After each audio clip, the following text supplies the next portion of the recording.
they like when you talk with mana. Charisma, you do me like that, Selena. Last night I took plenty Lena. In few days I don't see her. She said I'm a poster or something. Everybody do mommy. Say many guys who are strong, say. You see that I choose, I don't know, say. Today, not today. When I go to pay, let me know patiently. I'm a day, oh, no, day. I do my day. Do the level of okay. No shade, okay. Say I said it's my like it's okay.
Aboki 16 carats, 24 carats, yeah, S carats, yeah. Baby, shake your back, yeah, go break your back, you go get that, yeah. Big booty, shake your bum bum bum bum. Make the one do without condom. Bum bum bum bum bum bum bum bum bum bum bum bum. Big booty, shake your bum bum bum bum. Make the one do without condom. Bum bum bum bum bum bum bum bum bum bum. Idig bang bang, idig bang bang, idig bang bang.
When them a slip up, me a the up.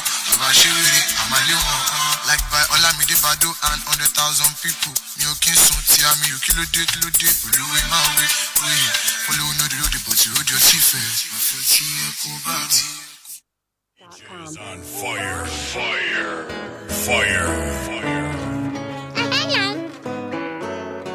Ah, DJ Swag. Kaboom. We slowly at the top. Lonely. Money on my mind. Money. Don't care what they yarning about me in particular. Out here on the road chasing my dream because I know. La de mango melon, but I got the edition melon. If you want to see let Jack come along, no define anybody, no money I want. But they hear what people they talk. Want to get a shakeleti love. This love you don't want to get another one. I go take and do waiting I love, waiting you love. Oh, no be waiting I love. Oh, waiting I love. I go do.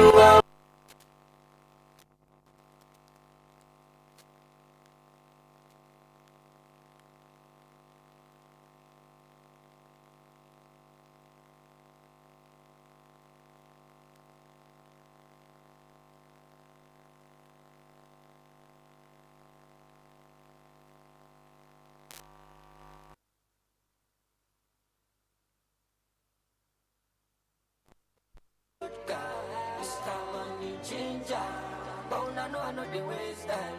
Mr. Money Ginger. I can't waste my time for no one. I came this life on my own now. Baby, you worry about you while I face my mother. I can't rely on too much money and too much pride. Still can't buy no peace of mind. Just count the blessings Baby, I've been way too focused to be stressed. Don't care if I'm lonely, if I want it, I'm obsessed. But I got the edition. If you want to see let Jack come along, no define anybody, no money I want. But they hear what the people they talk. Want to get a shakeleti love. This love me, I want to get another one. I go take and do waiting I love, waiting you love. Oh, no be waiting I love. Oh, waiting I love. I go do and with all my heart. Oh, go no be vodka. Mr. Money Ginger. But I know the waste time. Mr. Money Ginger.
money involved. Me, I tell her nobody, I carry and come. Give her Gucci product, give her Fendi and Dior. Give her everything cause she deserve it and more. They shorty say, na money, na money, na money, na money, a body, a body, a body, a money,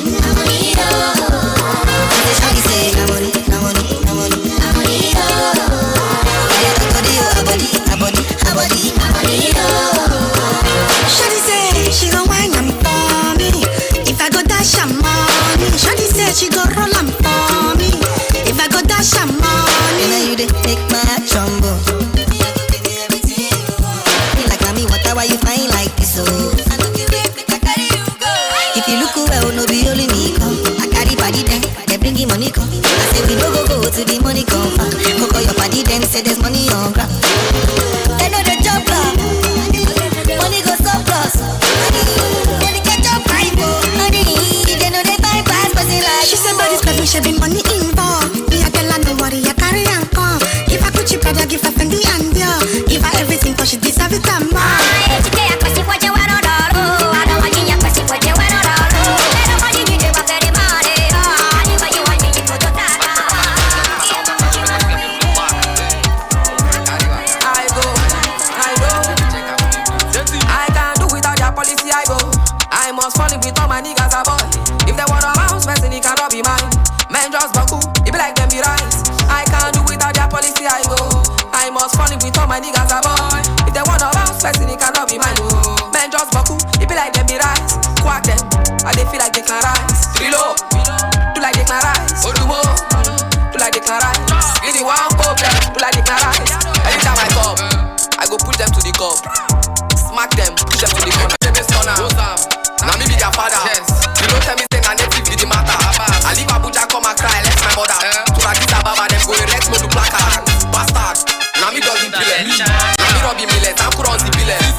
Fresh, I be content, yeah. Anywhere where I jack, keep it 100, yeah. I want to buy Ruby, see me when the bum back, no.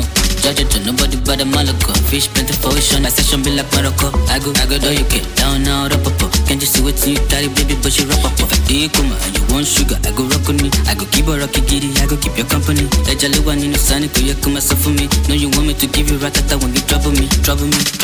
Why you today trouble me? You know, see me, I know no money, but if you couple me, go good ratata. Baby, come to me, I'm a tough fella, me pop. All of my just come on me. Ginger, make me ginger. Go follow your lead, you be leader. Any kill it, there is something waiting down. But your own is bigger. Ginger, make me ginger. Go follow your lead, you be leader. Any kill it, there is something waiting down. But your own is big. Make a put up for your body, baby. No be poison. Anytime when you call, baby. Go they call, do them rap you like. For your body, baby. No be poison. Anytime when you call, baby. Go they call, do them rap you like. London. Another banger. Come here, wait till the water you. Green body make a rock, yeah. I know you seen your me. I get the money pass your papa. Wait till you want where I know feel do for you. Why you want the booga one? than any. You better drop your body and move sucker. Suffer with this body, make we run, I'm on a low key. Baby, you know me. They get us to go move where you no go. Free, come make a drive your come make a drive this your jalo. Baby, allow me. Tip you off with the alawi. See body, oh. Egg by me, oh. Ide bossy my bololo. Ide bossy my bololo. Please help me, oh. Me, I don't jam with simples. Come here, wait in the water. Green body make a rock, yeah. I know you seen your me. I get the money pass your papa. Wait till you want way I don't feel do for you. Why you want the booga one? Share you be kiss than any. You better drop your body and move. You to the form with this love for fitting, baby, and let me. I get the bounce for you. You want they do like say night I know the end. You to the steep they do like say your waist know the end. You know the and then you follow my command, baby, do like I do, baby, front and back, baby, boom, back a boom, sucker. Suffer with this body, make we run, I'm on a low key. Baby, you know me. They get us to go move where you no go. Free, come make a drive your come make a drive this your jalo. Baby, allow me. Tip you off with the alarm. Come here, wait in the water. Green body make a rock, yeah. I know you seen your me. I get the money pass your papa. Wait till you want where I don't feel you. Why you want the program? Share you be kiss and then better drop your body. This DJ is on fire. Fire. DJ Swag.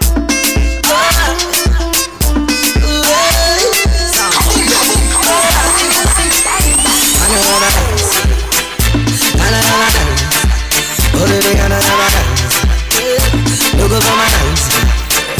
Can I have a dance? Can I have a dance? Tell me pass out what you do. Oh baby, can I have a dance? Every night and day, say my baby, me a one more. Make me done this alive.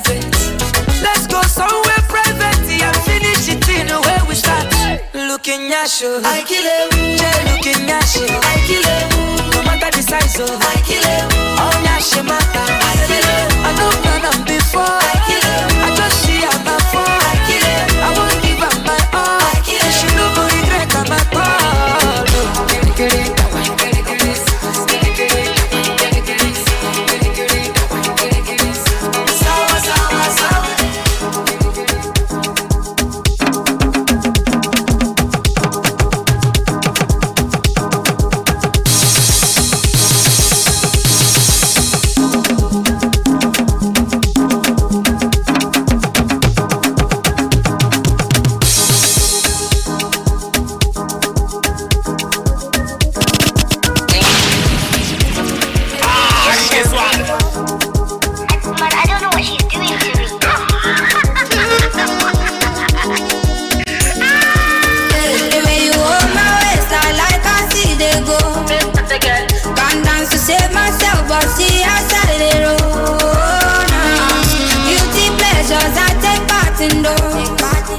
Disconnect the internet or sound.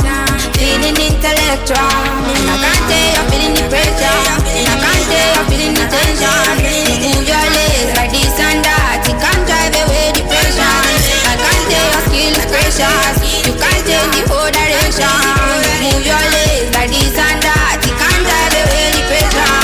Oh my ways, oh my ways, oh my ways. I like I see they go. Baby, I like I see they go. Oh my ways, oh my ways, oh my ways. I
vibe, my day start funny like London Bridge.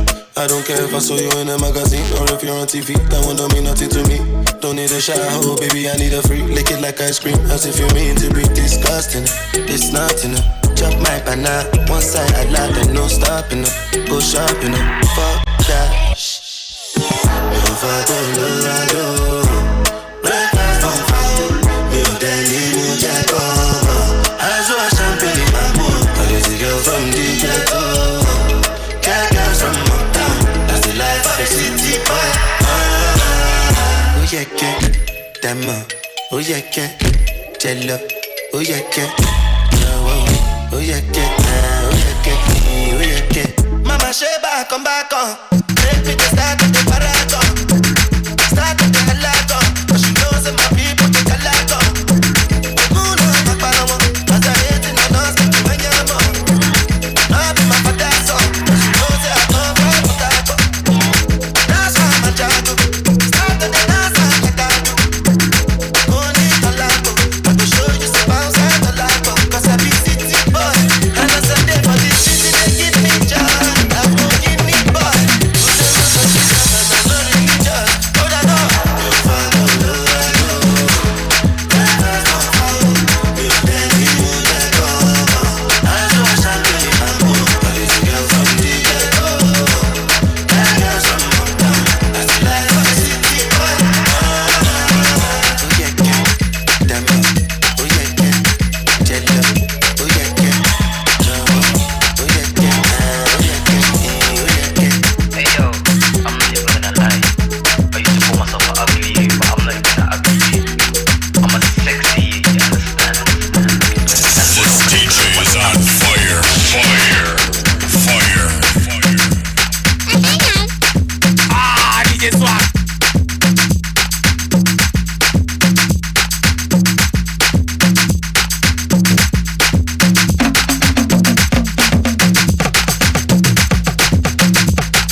Black, you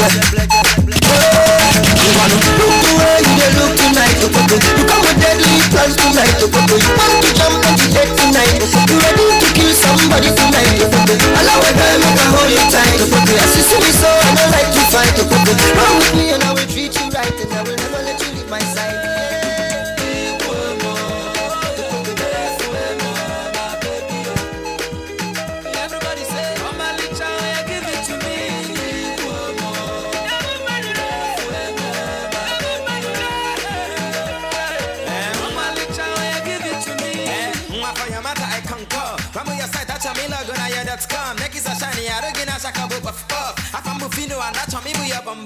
Yeah, show you the pretty boy, of course. Even though say that I can't say what I can't touch. If you look when I back at me, stick a popcorn. And then someone can join a puno, even not spawn. The way you shaking this your bum bum. Now the very obvious so that I want some. I shut up on my cook cha cha. Come before getting my can't do it on that.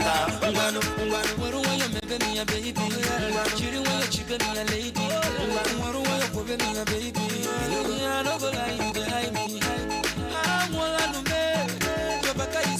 Something. Hey, you feel that? Baby, the boom, my head. Look the way you look tonight. You come with deadly plans tonight. You want to jump in the head tonight. You ready to kill somebody tonight. Allow a guy make a hold you tight. As you see me so I don't like to fight. Good morning, everyone. We're so sorry for taking your time and starting very late. We hope you can forgive us. So we're going to be starting immediately with the national anthem. Please, let's rise to our feet.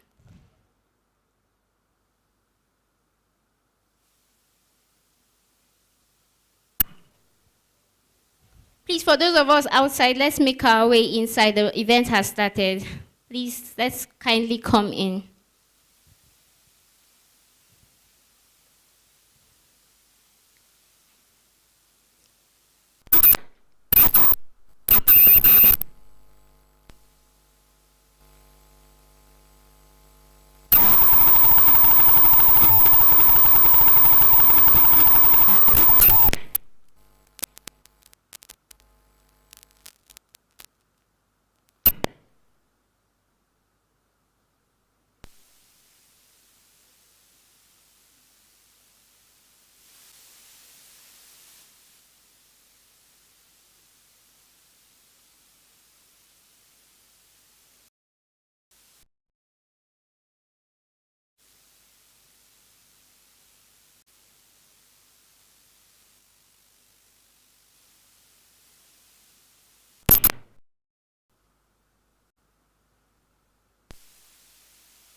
Thank you. May I have a seat?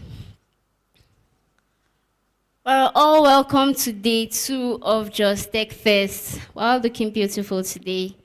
Thank you for making another date with us. Today promises to be more exciting and enriching than it was yesterday. We have so much lined up. We're having a lot of companies exhibit their products and their designs to us today. So do well to learn, find a way to partner and engage. So before we start, who was here yesterday? Who was here at the program yesterday? Awesome. So we have a little quiz session, and we're going to give our winners prizes. So our first question, let me see a volunteer. Okay, thank you so much, sir. Please clap for him as he comes up. Please come up, sir.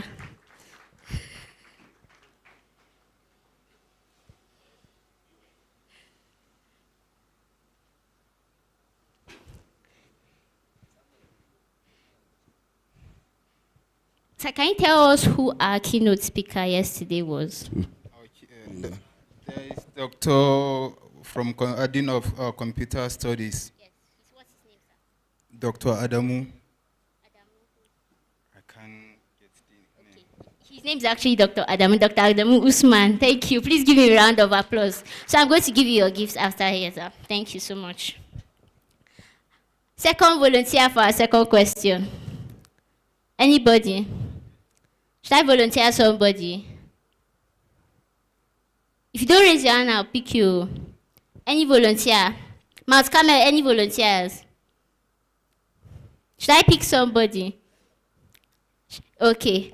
Niratra, please come up stage. Please give her a round of applause as she comes up.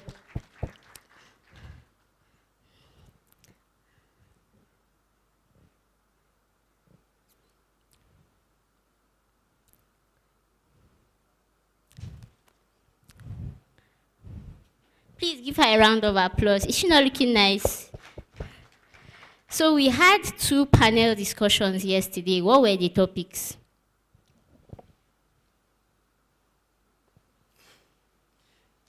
Stop looking at her. She's shy. She's shy.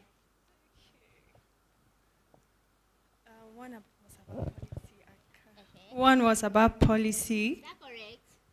Please give her a round of applause. The second one. Okay, she can't remember. Does anybody want to help her and share her gifts? Okay, yes, sir.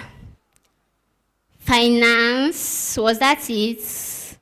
We cannot pick a speaker. We can, yes, sir. Thank you. Please give you a round of applause. So you're sharing your gift with him. Thank you.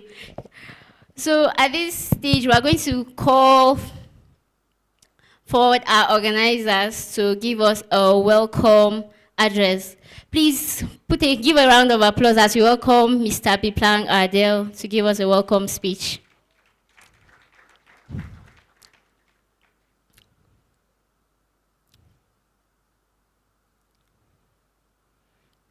Please give me a round of applause as he comes up.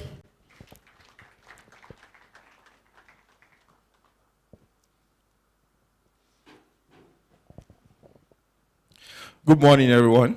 Thanks. Morning. First of all, we want to still apologize for starting very, very late, as to starting by 9. It was due to some things we just needed to resolve. But however, we're excited to continue with this day 2. And just as Boone mentioned, we have quite a number of things like stocked for this day.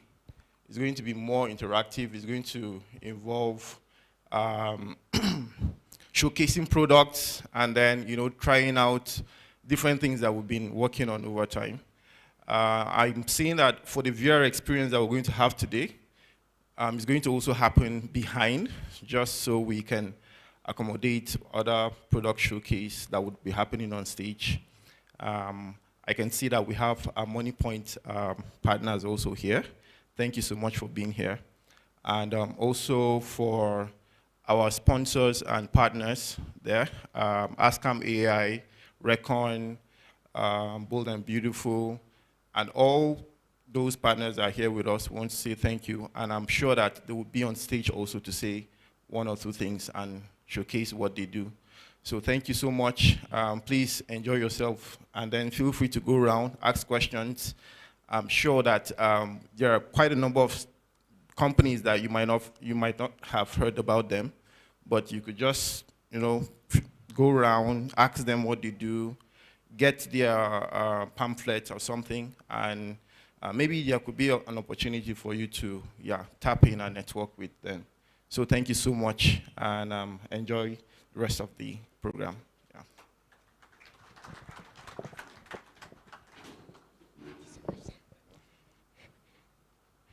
I'm also going to call on Mr. Timothy Dake for his welcome address. Please give me a round of applause as he comes up.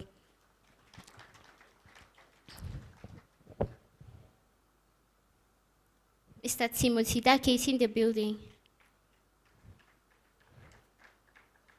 Okay. Okay, please give him a round of applause as he comes up.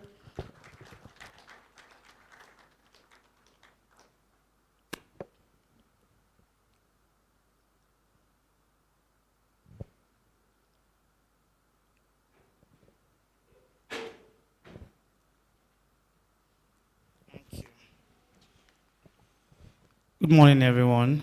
I actually thought CEO of Blue House had done the welcoming, but coming from me, you're all welcome. And as he has already established an apology, we apologize for starting now, and it was due to things we couldn't have controlled before now. So it just happened that way, and so sorry. Time is very, very important, and we acknowledge that. So, like he also said, it's time for connecting, and myself, I'm particularly excited about what will be coming up, the product showcase, the networking.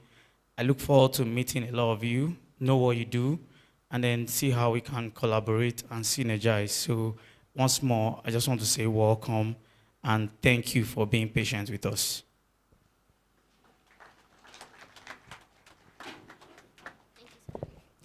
Okay, at this stage, we're going to be calling for Money Points to come and give us the finishing. Yesterday, they couldn't present the full package of what they had for us. So this morning, please give them a round of applause as they come up.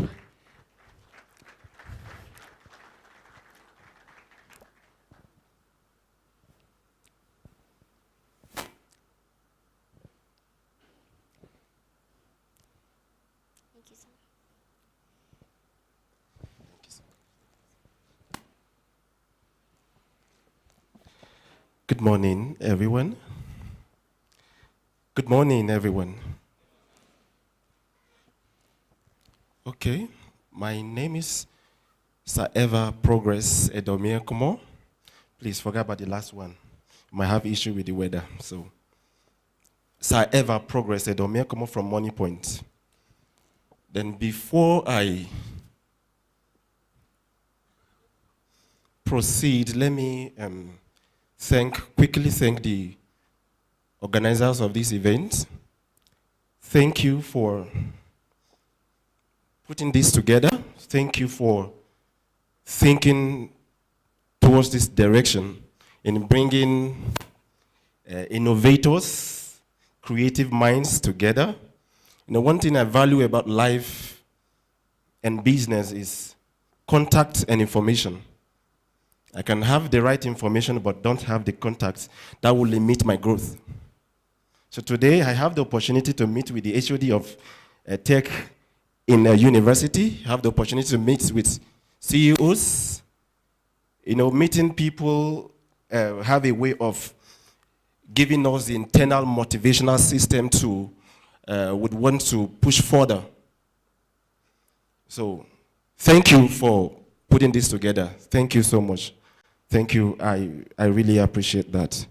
Then let me thank my bosses. Firstly, a special thanks to my boss, the esteemed CEO of Money Points, our dear Mr. Tosin. Thank you for the opportunity given to me over the years. Thank you for trainings. Thank you for the trainings. Thank you for the different platforms. And also my regional manager and my state coordinator. Thank you for believing in me. Thank you for giving me the opportunity to come and represent Money Point here. Thank you so much. And I would also have to thank you for giving me the listening ear. Thank you for making it a point of duty to be here and be sitting inside at this time and being ready to listen to me. Thank you so much. Please, a round of applause for yourself. As the organizers earlier mentioned that today is going to be an interactive day, so we're going to interact. It's not a lecture session. We are going to discuss about tech and things, innovations, ideas we have in mind that will help our work, our career, and our businesses. Okay. We are Money Points. You know about Money Points. So I'm not going to do much of introduction because we know Money Points. And I'm not standing here by myself. I am representing an authority. Money Point is an authority in the fintech industry. So even if I was having certain mindsets, but because I'm standing in the place of Money Points, I will be speaking from that authority. So, thank you. Money Point, we have different products, but today I will be emphasizing more on the product Monify. So before I talk about the Monify, please the next slide. There is something we are preparing for Plateau States and for the educational system. Let's talk before I enter. Let me get your attention with this. There's something we are planning for the Plateau State. I want to start with Plateau State, what we call Student Smart Card. Now, this is a smart card for students that we are working on. Esteemed Mr. Adamu Usman, please, can I have your attention? I think this will interest you. Thank you so much. I'm grateful. You're a good man, sir. Okay, this is a student smart card that we have prepared. We will be launching it soon. It is a Money Point ATM card, a smart card that can serve the purpose of a student's ID card, your access card, and also your ATM card. Students can use it to pay their school fees. If we are implementing or adopting this, we'll be giving every school a dedicated Money Point account and a POS where students will pay their school fees.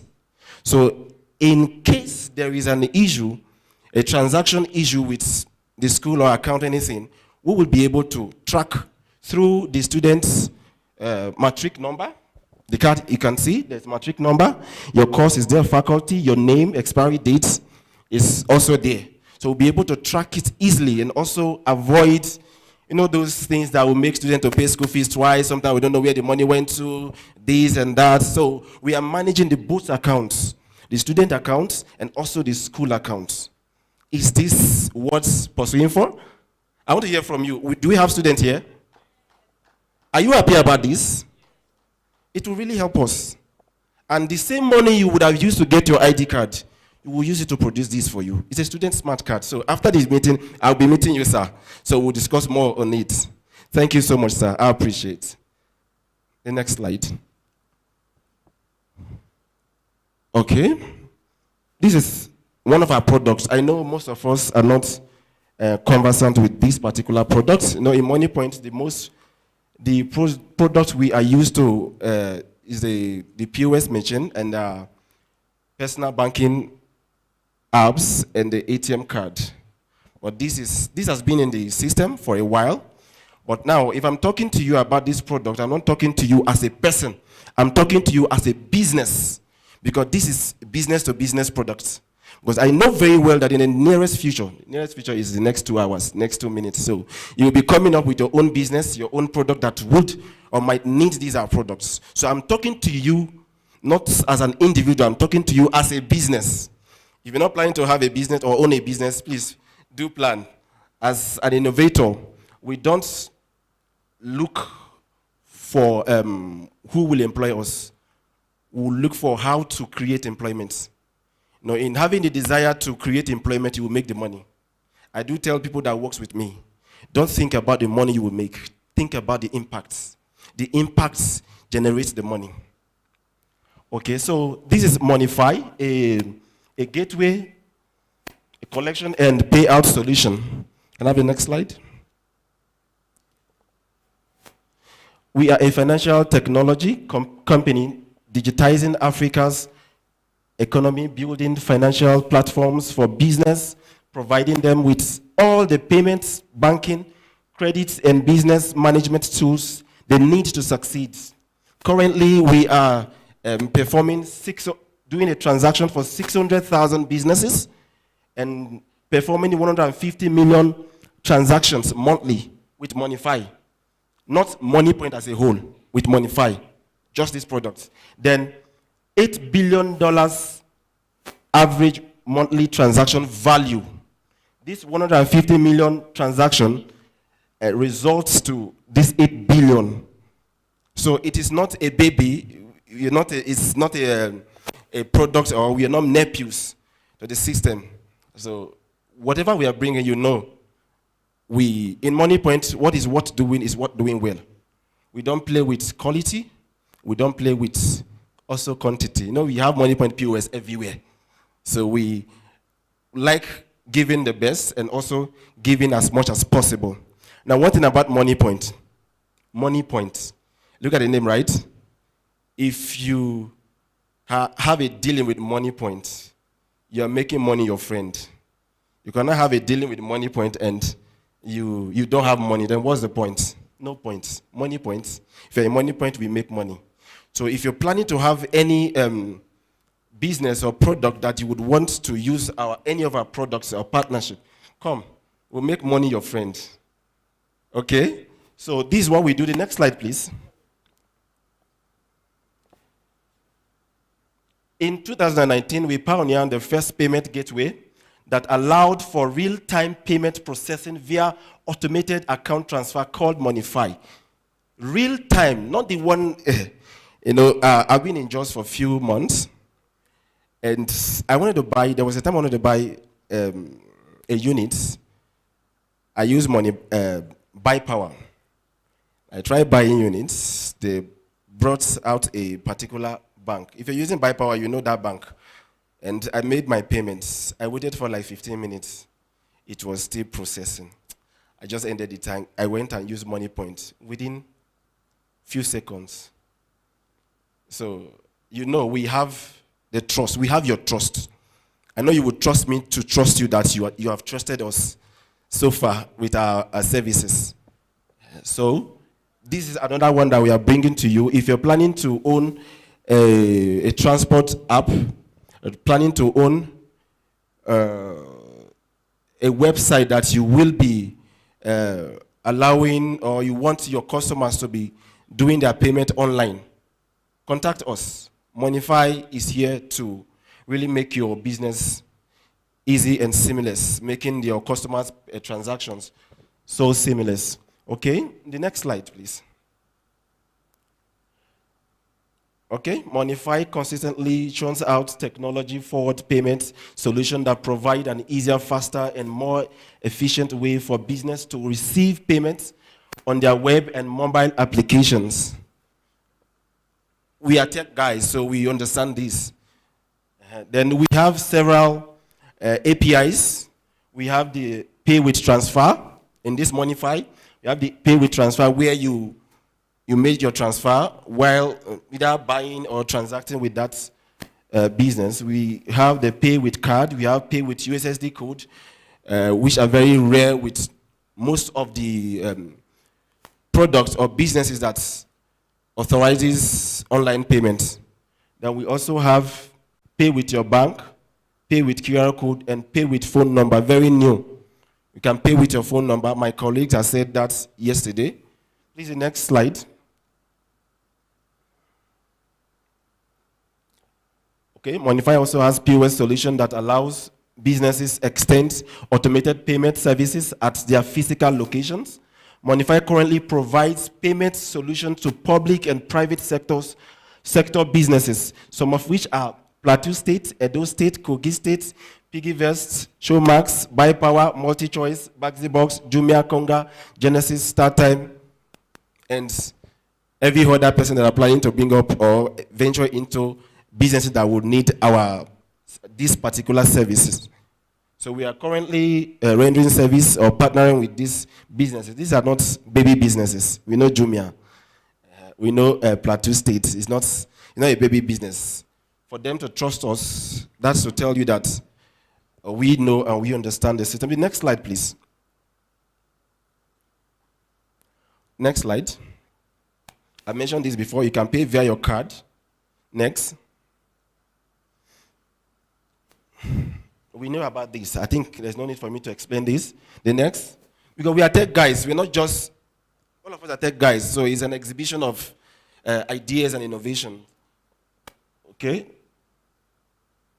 Okay? You can, like I said, you can pay via USSD code when you're making payments. Okay? Next slide.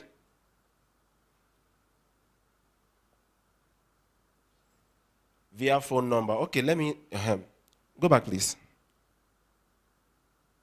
Monify Pay with phone number. Phone number API gives customers another method of payment using their mobile numbers on the company website or mobile, on your website or mobile app, the customer selects the service they want to pay for. On the checkout page, the customer selects the pay with phone number option and is prompted to input his or her mobile number. Next slide, please. A unique transaction code is sent to the customer's phone number to complete the transaction. Then, once the customer inputs the correct code, the system verifies the code and completes the payment. Now, with this, you can also purchase something for someone that is not here, maybe by proxy. I'm buying something, but you'll be the one paying, or you are with the phone number. I'll just make the payments, then they will send the code to you. You send the code to me, I impute it, and we go ahead. It makes it easier for us to make our transaction online. Okay? They also have the payout system. Next slide, please. The process inflow. Monify provides disbursements / payout APIs that will allow your businesses or your business make prompt and instant payments to its customers, employees, vendors, etc., without any manual intervention. That is, you can use these products to pay salaries, your staff salaries, and a bulk payment. We are tech guys, we know all about this, but I'm just telling you that we also have these products that can benefit your business or business you're planning to venture into, or the app that you're developing. Next slide rather. Okay, the company integrates Monify's disbursement API into its payment services. We know about this. This is a back-end something. So even if I read it, you might not accept those working from the back end. Once Monify receives the payout request from your service, the Monify system instantly processes the request and credits the destination account in any bank instantly. That's what I'm talking about, the salary payments, your staff with different account number, different banks. When you just make your payments, it goes to their various bank accounts. Next slide, please. Payment links. Okay, next slide. This is designed to simplify the way individuals and businesses receive payments. With Payment Link, you can create a straightforward, personalized link that allows you to collect payments without a need for a website, coding knowledge, or complex integration. Now, this solution is perfect for a wide range of users, from event organizers and solopreneurs to SMEs and digital creators looking to streamline their payment process. Now, I was going to talk about something about event planners. There is something we are working on, Money Points, and we want to start with the Plateau States. For event planners, we are digitalizing the ticket system for all events. So if you have maybe your attendees or participants we're not giving them, you're not going to give, if you adopt this thing that we are working on, you're not going to give them a paper ticket. It's Money Point ATM card that will just come with. Once they get to the gates, they will swipe it, and they will be automatically receive their pass or access code. So we are working on that. So we're going to launch it soon. We have some interesting things we are planning for our youths, for every sector. But we're going to start with these particular ones. We are starting with Plateau State. So like one of our speakers said Plateau is one of the, should I use the word tech-oriented states? So I'm happy that I was sent here. We're going to do this together. We're going to do this together, and we'll achieve so much greatness with this, and we'll change the narrative. Okay, next slide, please. Monify enables you as a merchant to accept cash payments from your customers or make cash payments to your customers through any Money Point business owner. And this simply means that while doing your online payments or purchase, you can as well go to a MoneyPoint POS. We have a particular icon that allows you to do your online payment with our POS. So I know we've not been using that, but we have that feature in every MoneyPoint POS. So that is that. Next slide. Monify provides merchants with a bespoke reporting dashboard. Now we have a comprehensive and easy to read a special reporting system. Now with this, you can actually, MoneyPoint has the best refund system, if you would agree with me. If you have any issue with your transaction, with MoneyPoint, you easily get your refund. Do I have witness? Do I have witnesses? You've not had any issue with your cards and you will have to request for refund. And you receive the money instantly, or maybe within a few hours. So we have the best refund system. Now, even in Monify, online, you can request for refund. Now, one of the easiest most difficult platform to request for refund is online payments. Once you don't buy and they've debited you, it is very difficult to request for refund. You don't even know who is handling the platform, who to call. Maybe you call customer care, the customer care is on another call and all of that. So, but Monify system also gives you the opportunity to request for your refund instantly. Okay, this next slide. I'm done. These reports include transaction reports, settlement reports, disbursement reports, then refund reports. Thank you so much. Once again, I want to thank my CEO, my boss, my regional manager, my state coordinator for this great opportunity to represent MoneyPoint and to anchor this particular segment. Thank you so much and God bless you. Thank you so much. Please give them a round of applause. What he said is very true. I've had experiences where it was even with GTP and I was transferring to MoneyPoint and immediately I got my money back instead of having to go to GTB and go and stand on a long line. So it's actually amazing. Please give them a round of applause. So at this point, I'm going to call someone that we have come to fall in love with and it's going to make us happy at least. Please clap your hands as we welcome MC Youngji to the stage.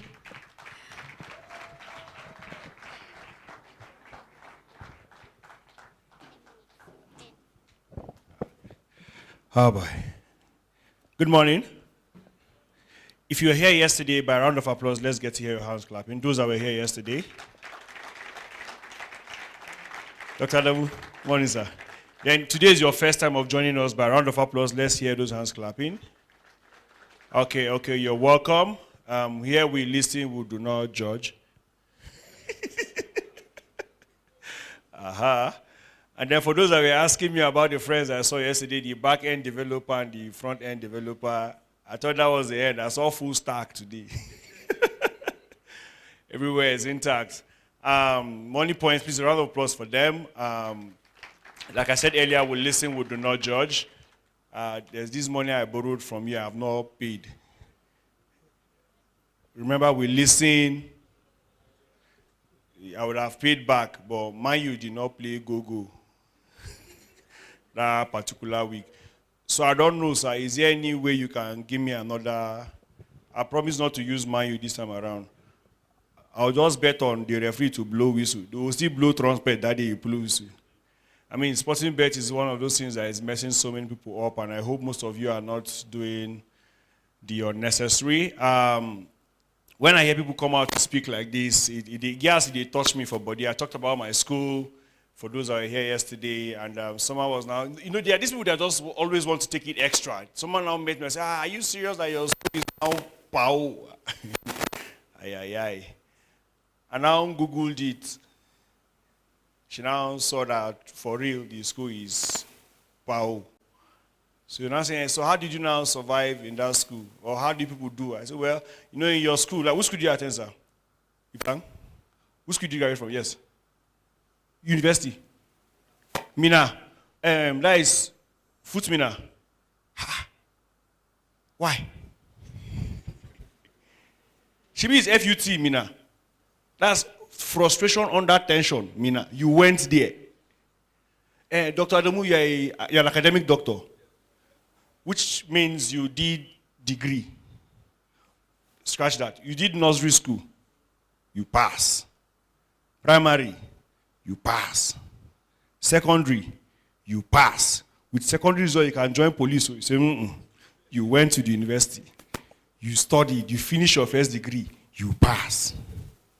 You now did masters. You passed. You now still went to school and still do PhD. Why? So you like school, Rich? After my first degree, I've made up my mind. Nothing is taking me back to school. Even school of thought, I don't go there. In 100 level, I was offering 9 courses. I had 11 carryover. Yes. You know how in every class there's a particular student that I know that this one is the one that is failing. I was that one for my course mate. I was doing the Lord's work to complete everywhere. I felt so bad in 200 level. My HOD called me to his office. He said, apart from failure, what else can you do? I said, I can fill course form. So that's why I've been filling course form for all my course mates from that 200 level to be. But good thing is, by the end of the whole day, I left with a very, very strong third class. I'm laughing at my class. At least I had a class. I was on pass, but some of my generous classmates, some will give me 0.02, others will give me 0.01. We'll just put it together, and then I had a very, very strong third class. And it was in 300 level that I almost cried. Like, they wrote all my carryover. There was no space on the result sheet, and I wrote ETC. See academic advisor for more. I went here, we were not negotiating the carryover. I said, okay, so which one do you think you can carry? I said, anyone you give me, God will bless you. And they gave me just 2. You know, but like I was saying earlier, in your school, people graduate. In my school, we leave. When you are done, you just clap your hands and then you go. So I'm going to do this. By a round of applause, you are in a relationship here. By a round of applause, whether married or in a relationship, put your hands together for yourself. By a round of applause. So. Okay, good. Now, only the married people, put your hands together for yourself. Why are you hiding the hand and clapping under the chair? So those that are not married but in a relationship, put your hands together for yourselves. The person you are dating, you believe the person will marry you, put your hands together for yourself. Wow. Then those that are single, a round of applause for yourself. So that's the problem. That's why you are still single. You are overdoing it. I always said put your hands together for when we do. If you just maintain your lane and not do too much, and then somebody's telling me to get married now is hard. It's not hard though. Do like one of my uncle. He just got his wife pregnant and then after so many years, we went back to go and marry. Instead of him to respect himself and just do the normal thing, just go there, pay what you need to pay, and then we go. He wants to form romantic, what people that do normal thing used to do. He now went and said, he was telling his wife's father that we saw a beautiful flower in your garden, I would like to pluck. And the man says, is it the flower you have chopped, finished, or which one? My other guy went and wanted to get married, and I told him the bride price is 600,000. He's now telling the girl's father, okay, can he deposit 50,000? The man said, my pikin na easy buy. You know, I just advise people, whatever you do, make sure you maintain your lane. Because if it's not you that loves to take risks, why would you tell someone that has open teeth your secret? And you think it will not leak? The security, that password is weak. It will definitely come out. You know, and I see these photographers always taking shots. Some of them is English that's making them not to have work.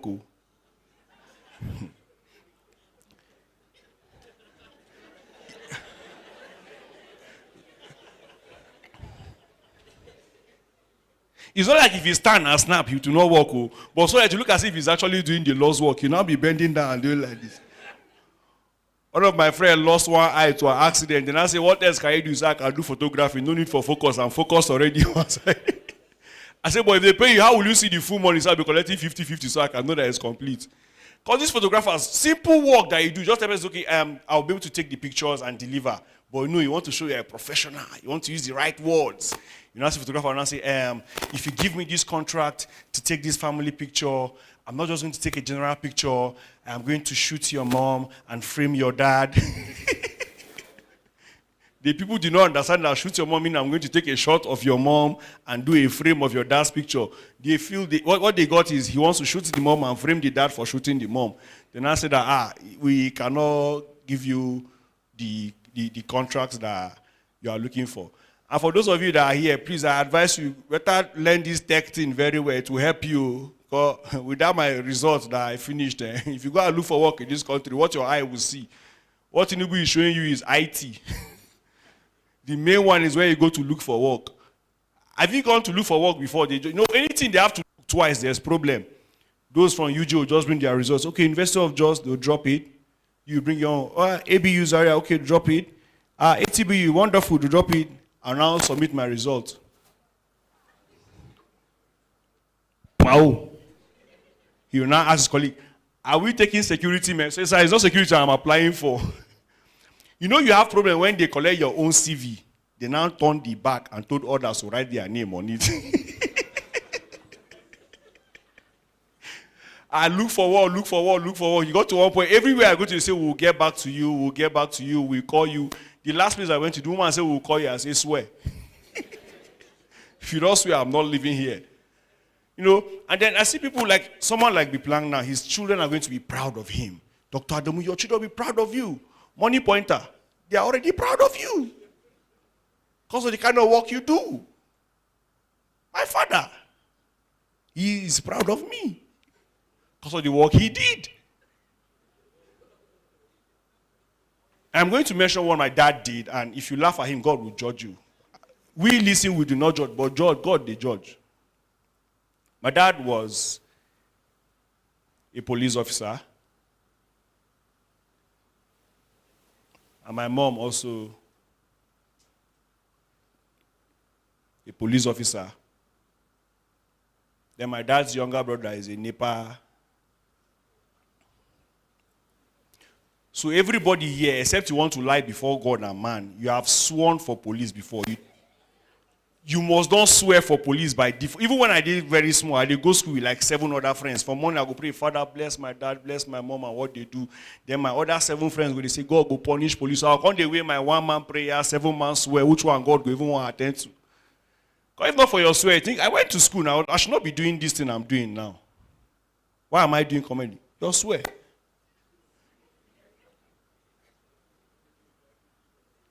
There was one day I was on the road going from Jos to Abuja. Then I saw my dad on the road. In my mind, thank God, this thing will just be easy. This man will represent Nigerian police well.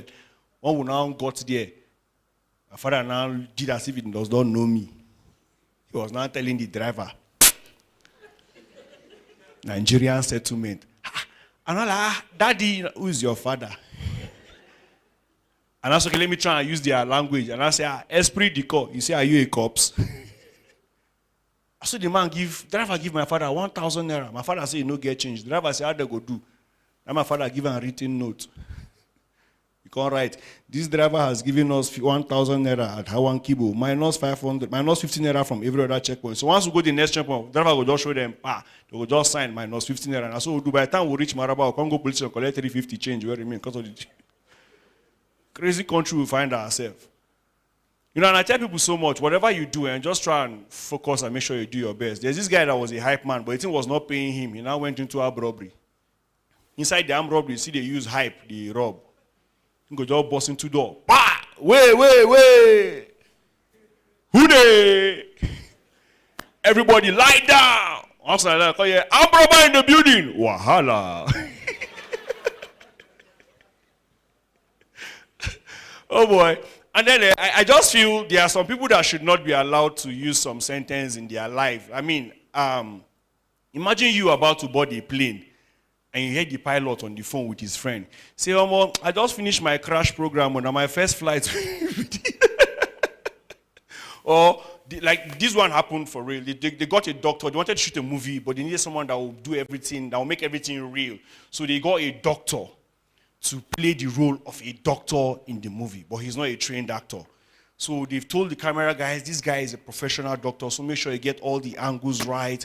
And they've told the doctor, just listen to the director and do whatever I ask you to do. So it was a surgery scene. So the doctor was busy carrying out surgery. He tore the stomach of the person, the actor, for real, tear real belly, you know, picked the scissors and every other thing, held everywhere as was going. So they missed one place. The director now shouted, cut. He can't cut one intestine.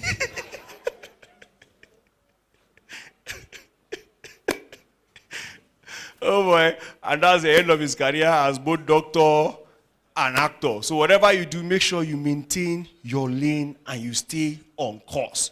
Do not do more than yourself. Okay, we want to have panel of co-debaters. So like I was saying, sir, I didn't even know I was going to meet you here. I would have come with my copy of my CV. No, this is not my rework. I'm a graduate, sir. The class of degree does not matter. You know what they say, that it's not exam that is the true test of knowledge. So, sir, I can just give it to you face to face. My name is Ayaba Emmanuel Oliver, a graduate of economics from the prestigious former Kogi State University, now PAO. I'm applying for any position that is vacant in your office. I can work under pressure with little or no. Every company in this country is looking for someone that can work under pressure with little or no supervision. I think that is the same CV that Tinubu submitted, and when he got there, he saw that things have changed. Even Buhari was even the one that was shocked the most. No, he was thinking he could deliver. When he got there, everywhere was smart. You run to London. Say, what's wrong? Say, I can't hear everybody. Complain too much. This country. I remember during the election, they were not interviewing Buhari before the general election in 2023 to ask about his opinion on those that were coming to run for presidency. So now, sir, we have 4 people who are in the 4 and they are running for the presidency. And who do you think is going to win? And I say, who are the people running? And I say, number 1 is from APC, your party. His name is Bola Ahmed Tinubu. Say, Baba is running. They say, sir, his name is not Baba, he's just 69 years. Now, so, that's his political age. He says, sir, he's running for presidency. Sir, he's still running. They say, yes, I'm not aware. He said, do you think he will win? He said, we're in Nigeria. I belong to everybody and I belong to nobody. Let the best man win. It's okay. This other person that is from PDP, he's contested a lot of times. His name is Alhaji Atiku Abubakar. Now, Buhari and I call him title. Say, Waziri Adamawa. They say, yes, what do you know about him? Do you think he's going to win? Say, don't worry, he's going to fail. He says, sir, why will you say that? Say, he's one of the very few consistent Nigerians we have. He has been failing since 1999. He keeps failing every election. They now call the third person. They now say, this is the other person. He's a very strong force. All the youths in the country are putting their force together behind him. His name is Peter Obi. I want to say even Buhari know Peter Obi pastors. Now Buhari now call him middle names. Grigori. He say, yes, sir, that's him. Buhari does. He say he wants to fix the country. Go. He say, yes. He's not aware. So they now said, but this other person from Kano State, he also commands some numbers behind him. Do you think he's going to win? His name is Rabiu Konkoso. Buhari now said, forget about that one. He said, sir, you cannot say that because he has force also. Buhari now asked the interviewer, say, do you understand Hausa? Interviewer say, yes. Say, what's Konkoso in Hausa? Interviewer say, waste. Say, let's not waste our time. Thank you very much. My name is MC Yogi. Give him a round of applause. Okay, I'm going to be calling up my co-anchor at this point, Ajifa Solomon. Please give her a round of applause. Okay, so this is a panel discussion for artificial intelligence and blockchain. Are there people interested in artificial intelligence here? Oh, awesome. What about blockchain? Yeah, you're in the right place. Awesome. So we're going to be calling up our panelists at this point. So we'll start with blockchain. All right, good morning, everyone. My name is Ajifa. So for the blockchain panel discussion, we have Mr. Bello Nuhu. Can we welcome him on stage, please? And next, we have the highly esteemed Dr. Usman Audu. For artificial intelligence, please welcome Mr. David Ehi. Please give him a round of applause as he comes up. We'll also welcome Mr. Timothy Dake. Please give him a round of applause.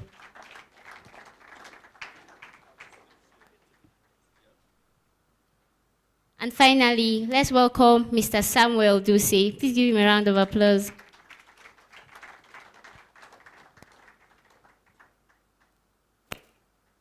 Please, can we have mics for all of them?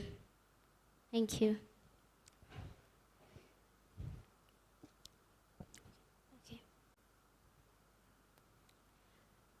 Can I have an extra seat, please? Yes, thank you.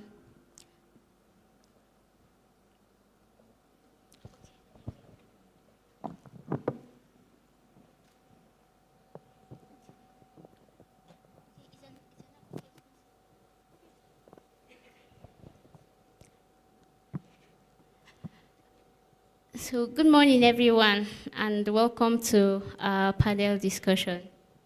So, for this session, we're going to start with blockchain, and then next we'll move to artificial intelligence. So, I'll hand over to Ajifa. All right, so want to be very fast about it so we don't take each other's time or everyone's time. Okay, so my first question goes to Mr. Nuhu. Can you share with us very briefly how you ventured into blockchain, your motivation and the challenges you faced eventually or initially, because it could be the drive or the push someone would need to continue their tech journey?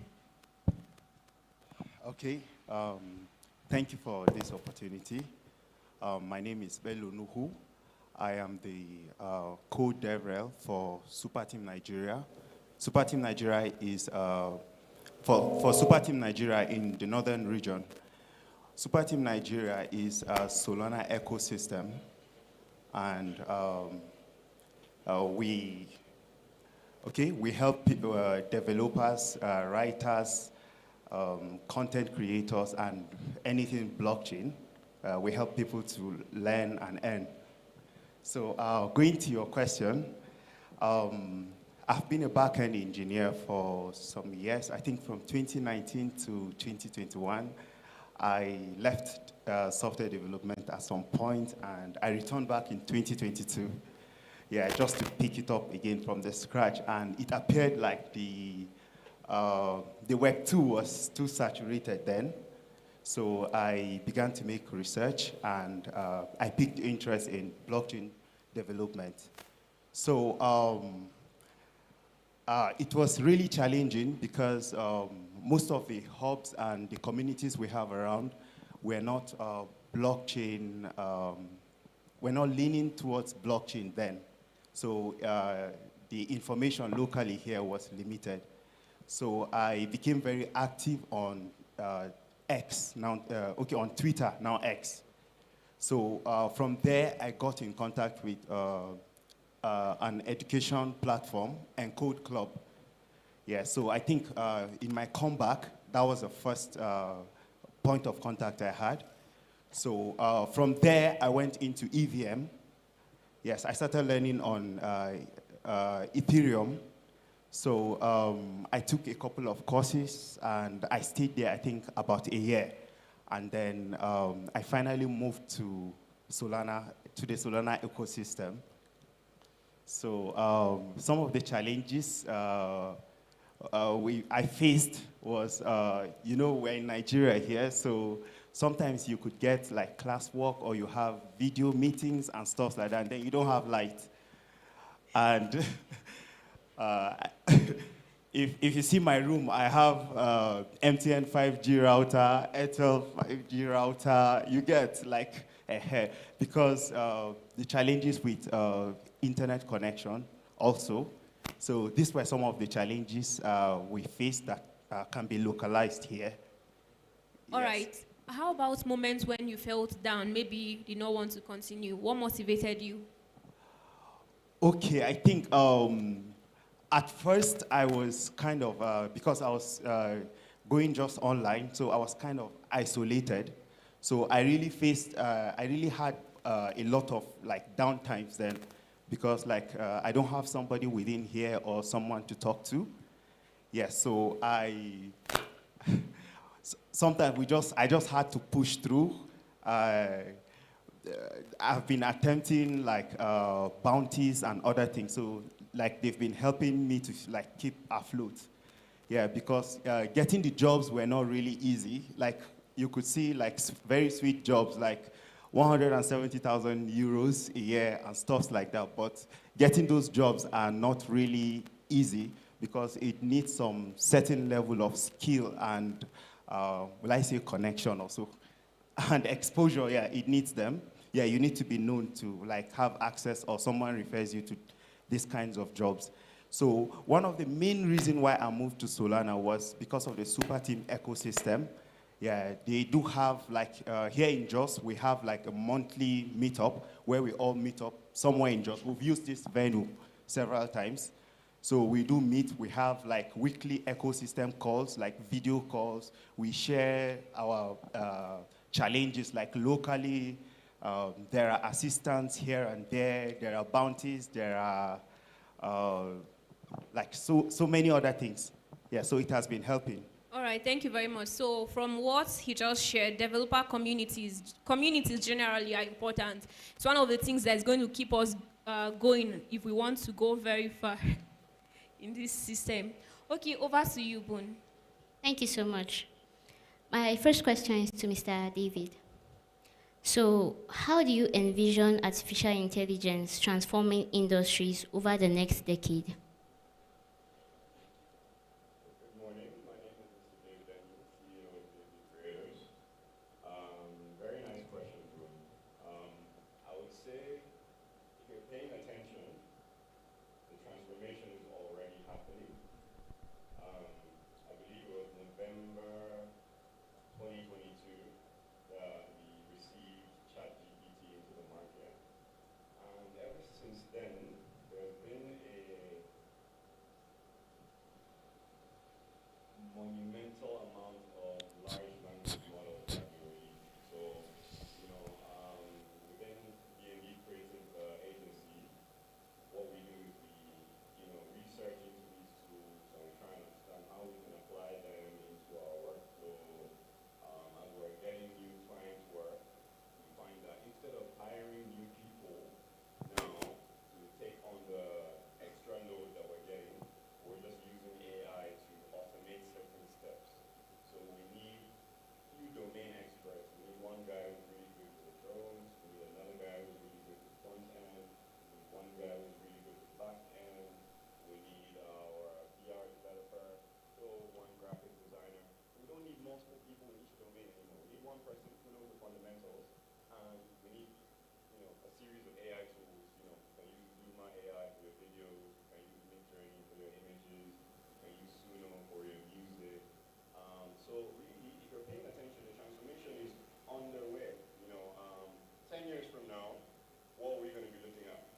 10 years from now, I believe we're going to be looking at personalized artificial intelligence. So instead of a chat GPT, you will have a Dave GPT and a Boom GPT, right? And what does this mean? Boom GPT now knows most of your life. They already know Google and Microsoft. They already know most of it. They say pick one guy from the audience now. Let Google tell you what they know. You will be surprised. So now it's just now that they're going to be selling it to us, in a different package, right? The wrapper is not what we're concerned with here. It's the actual transformer models that are underneath. However, what I see 10 years from now is that, okay, each one of us, depending on what you're a nurse, you're a architect, you are a visual artist, you're a drone pilot, you will have your own personalized AI that is fine-tuned with data and information for your domain expertise, right? And if you even get to the point that you will have personalized AI companions. So this is another branch that is spanning, that's coming out at the moment, where basically, what is a companion? Before you start digital version of a companion, you need to understand what is a companion in real life. You know, so who is my companion? You know, someone who I can talk to, someone I can tell my problems, someone I can, I would say, open up I don't know, whatever you hide, you can open it up to them, right? That kind of person. Now, we're saying that you're also going to get AI chatbots that fill that role, you know, for you. So there's a series of things happening already in the space that give an indication that, you know, it's not, you know, AI I don't think is here to replace our jobs, but it's going to create new jobs. It's going to create new avenues for productivity, you know, and those who know will take advantage. Those who are unaware, you will be, you know, you will not be able to compete, you know, globally. You know, so the people who can take these tools and then augment it into their daily framework would be able to outperform the people who are not getting involved by a margin of at least 10x. So, yeah, that's my response. Thank you so much. Over to you, Ajifa. All right, thank you. My next question will be directed at Dr. Usman. Yes, the blockchain technology is projected to contribute 1.7 trillion to the global GDP by 2030. What new career opportunities might emerge, and how can the people of Plateau State, especially the youth, key into it? Oh, that's interesting. Sorry, my name is Dr. Adam Usman. Yes, Dean, Faculty of Computing, Bingham University. It's interesting. That's an interesting question. I like figures. When you say something like 1.7 trillion, it sounds interesting, doesn't it? Let's break that down into our ecosystem. I'm going to digress a little bit to kind of give us a picture of what is going to constitute some limitations and then what's going to constitute some possibilities. Okay? One of the things that's hindering the growth of tech, if you'll agree with me, is some of the things that okay, good. Some of the things that he just mentioned, when he mentioned the things of infrastructure, we're still not fully deployed on 5G technology. We're still basically struggling with 3G in many parts of the country, 4G in some parts of the country, and something that is supposed to mirror or give a picture of 5G. Now, we're talking about growth here. If you haven't heard this before, think about what happened when the US, a few years ago, before this current dispensation, when there was a war between America and China on who was going to deploy 5G first, and why that was a big deal. Simple logic. With technology, your economy grows in the virtual space. That's what happens. And America needed to deploy 5G technology before China, and vice versa. Why? Because when America deployed 4G technology, their GDP grew by over $100 billion US dollars. So that became a problem, and China knew this. And when China knew this, they understood that, okay, if we get this 5G out quickly, our people are going to be able to build more apps. Look, without this internet, without this technology, we wouldn't be talking money point. We would be queuing up at the banks. We wouldn't be talking about all these solutions that we're talking about.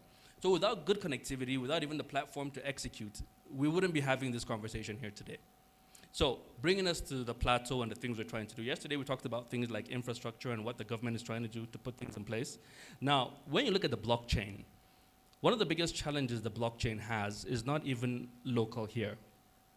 One of the biggest challenges of the blockchain is onboarding people, okay?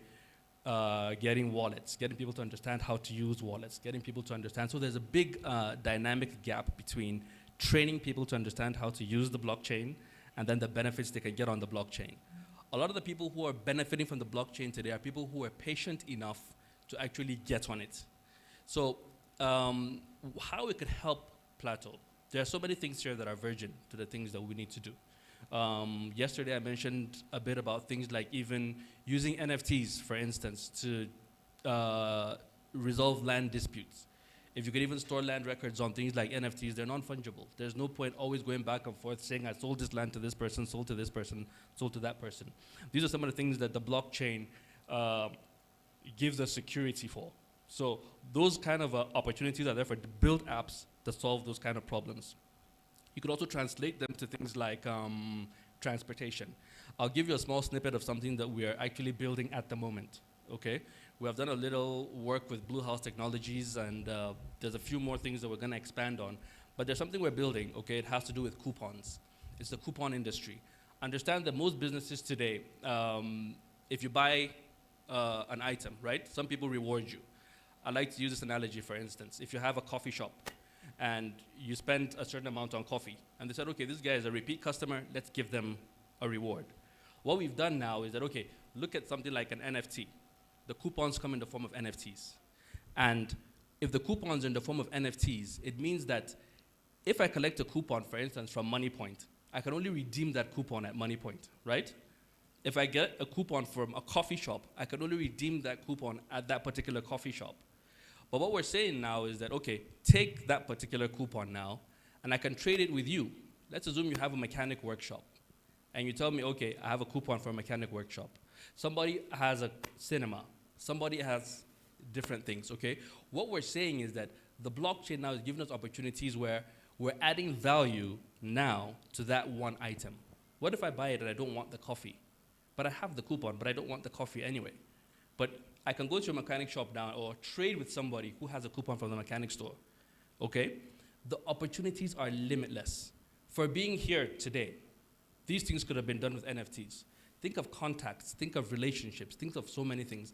The blockchain is limitless. So when we talk about the blockchain today, and like I mentioned yesterday, cryptocurrency is a really small aspect of it. It's a really big aspect of it, but it's a really small aspect of it. Tracking, there's so many things, securities, so many things. So the opportunities for the plateau today are limitless. And like he also mentioned earlier, the understanding of it comes when we continue to have these mixers, where people can talk, where people can share these concepts, and know where we can build. All right, thank you very much. That was both comprehensive and comprehensible. The floor is yours now, Mbun. Thank you so much, Ajifa. So my next question is to Mr. Timothy. So how can we ensure that AI systems are developed and deployed ethically, particularly in regions with limited regulation? Okay, that's a big one. That's currently the conversation in Africa. My name is Timothy.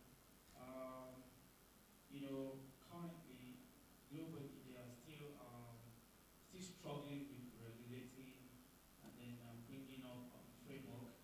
In Africa, I think I recall in Kenya and the Uganda now are like Uganda and Mauritius. I think they are the three countries leading in creating a kind of like framework policy.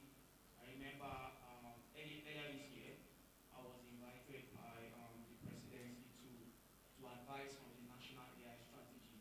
So it's something that is a work in progress.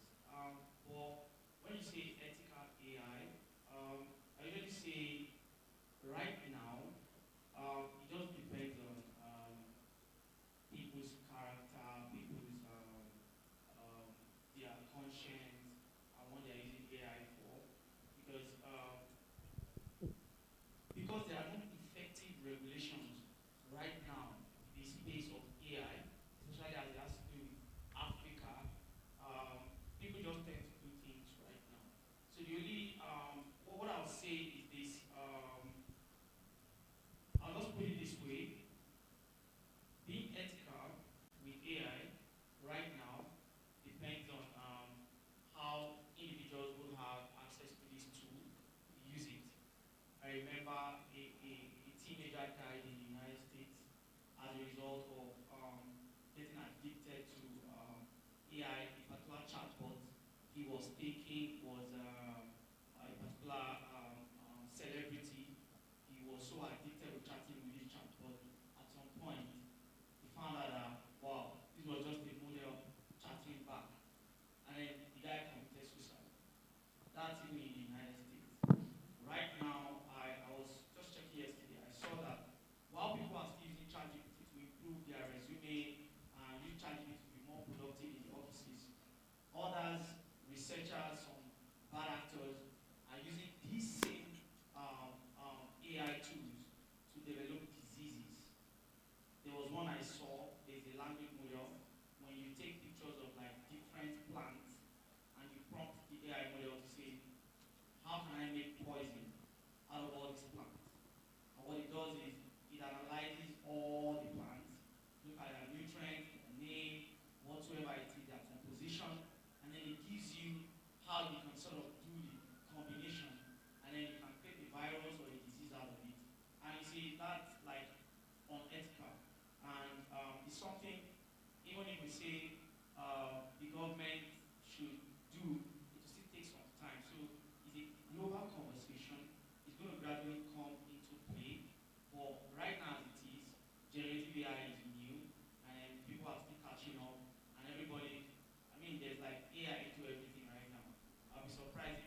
Thank you so much, sir. Over to you, Ajifa. All right. Thank you, Boone. This will be my last question, so I'm going to, yes, we want to save time. I'm going to collapse two questions into one.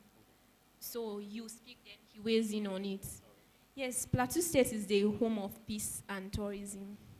Now, to the outside world, Plateau State is not really the home of peace and tourism. It's just now that Plateau is becoming famous because most of what the state is known for is crisis and all of that. And that's the that's the image people have about us outside. So now, how can we use blockchain to be able to make a difference and then preserve the state's tourism sector and cultural heritage? Then the next one would be that, how can blockchain ensure transparency in budget allocation? Those are two really big things. Okay, tourism. First and foremost, before we go deep into tourism, when was the last time any of us were at the zoo? Anybody? When was the last time we were at Wildlife Park? How many of us actually even visit the tourism sites on the plateau? Now, you see, before we even go into the technology that can help us, you have to understand that if the people of the place do not even go to their own tourism sites, it is dead on arrival. Do you understand the concept? This is it. Nobody's going to showcase your place better than you. That's just the reality. And if you don't go there, if you're not interested in it, nobody else is going to be interested in it. People are hardly going to just leave Lagos to come to go to Jos Zoo. Do you understand? Now, when it comes to things like the blockchain, like I keep saying, okay, when you're looking for the blockchain, what the blockchain is basically promising is security. That's basically what it's promising, decentralization and security, okay?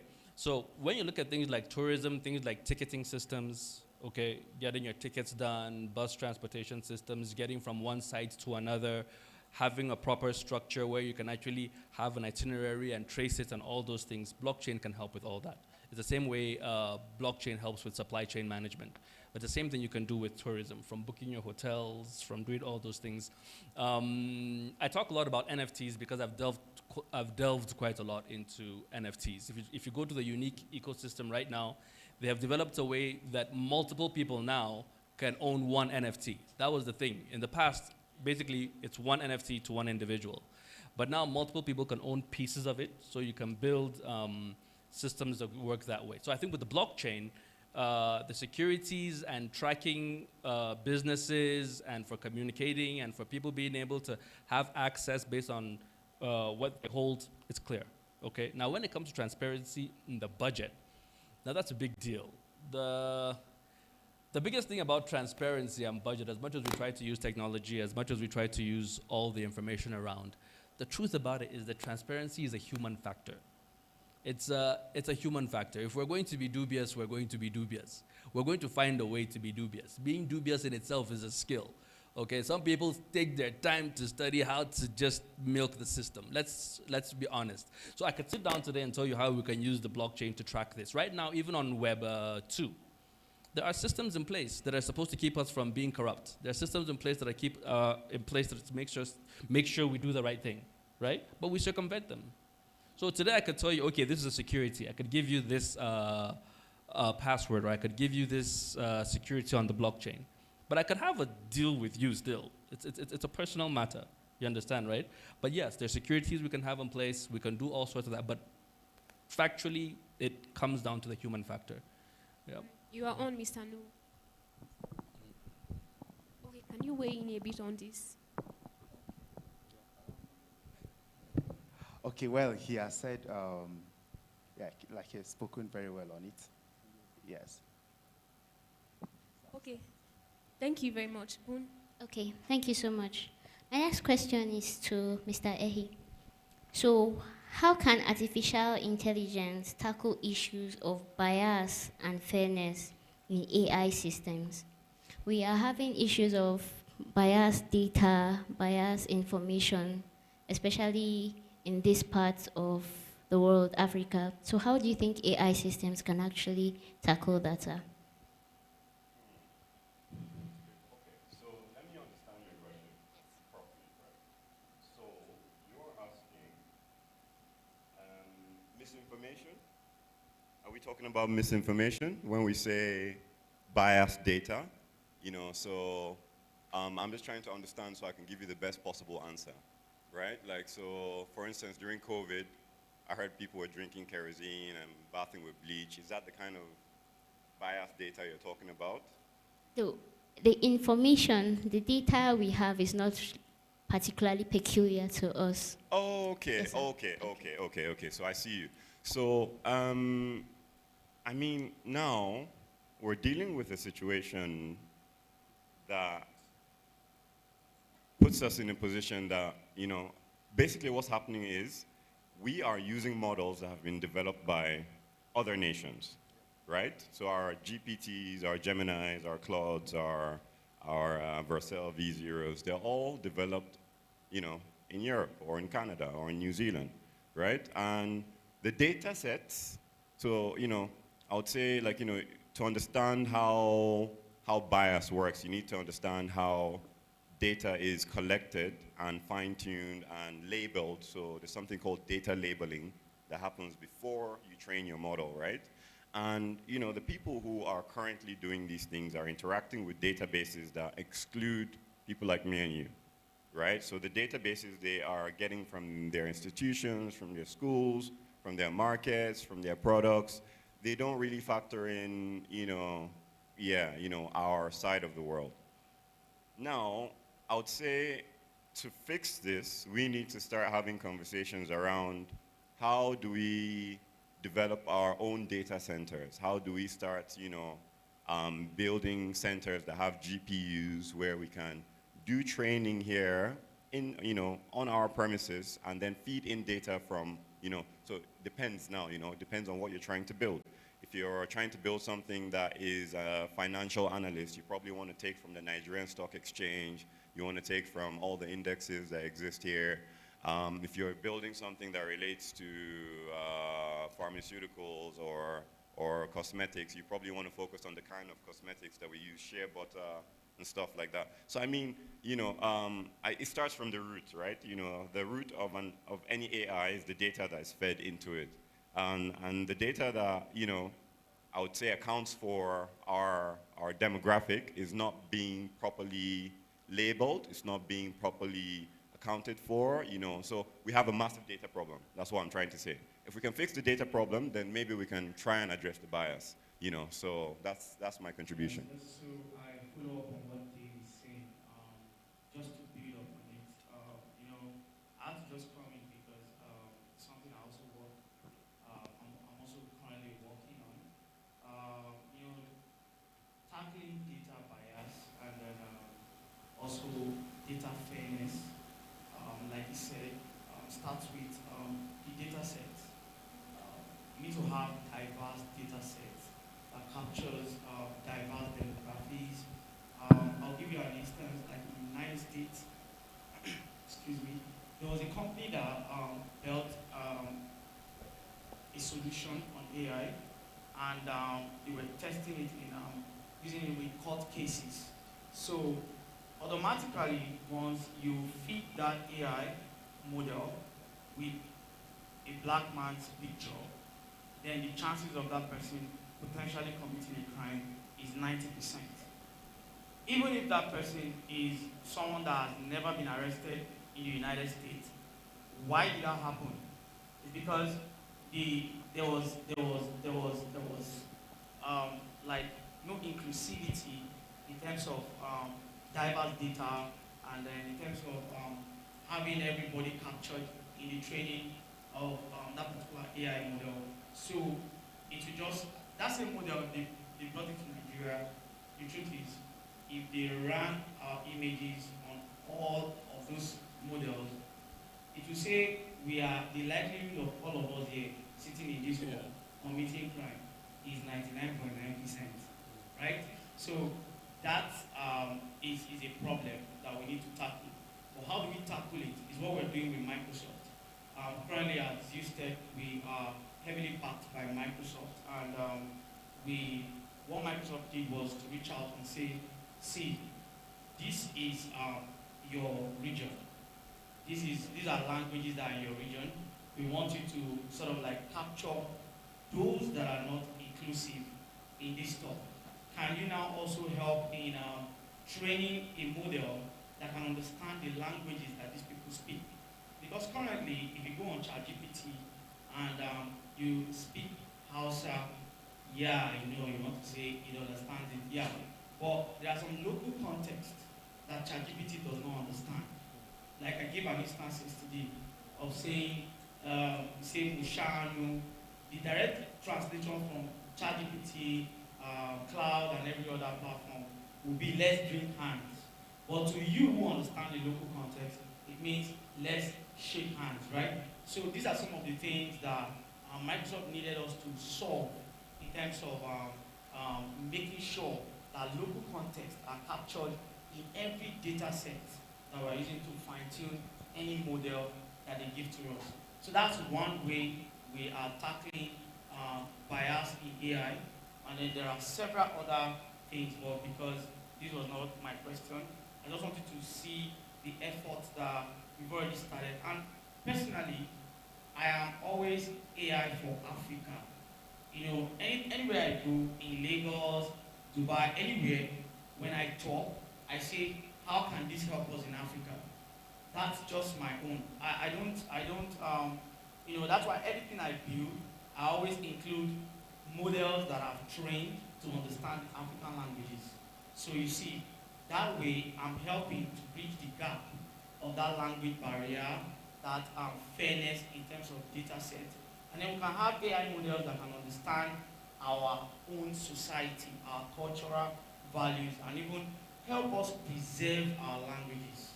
If I have some of you here, whether you understand your language or some of you have never been to your village before, some of you, your parents have never spoken your language to you before, and if they do so now, you can't even respond.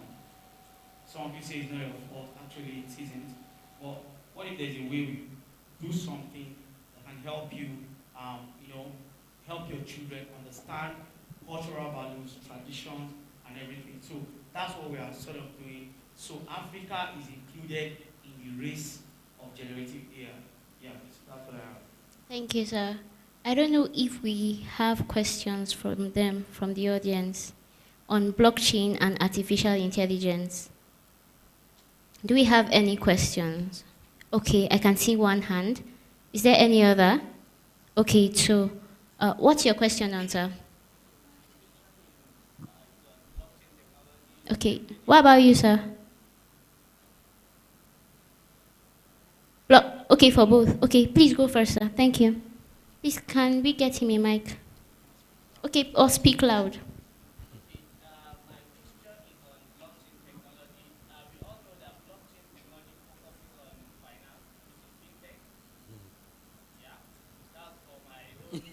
Go ahead. Yeah. So my question goes on that is that is there any way blockchain technology can leverage on other aspects like healthcare, agriculture, and other aspects? Do you want to take that? Okay. That Yeah. was one of the questions I wanted to ask. Time.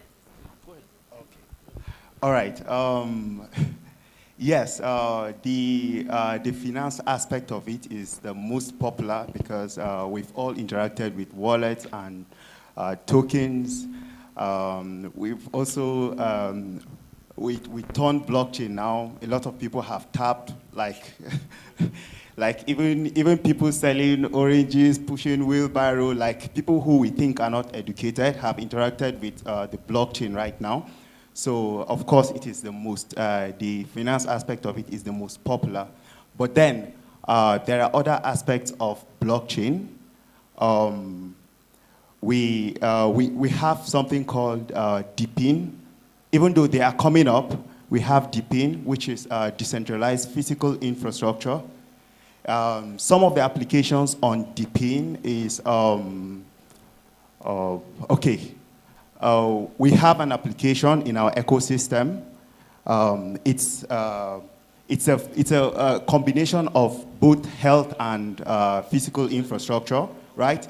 It monitors your steps, right? So it means that it checks your geolocation, right? It monitors your steps, your movement, right?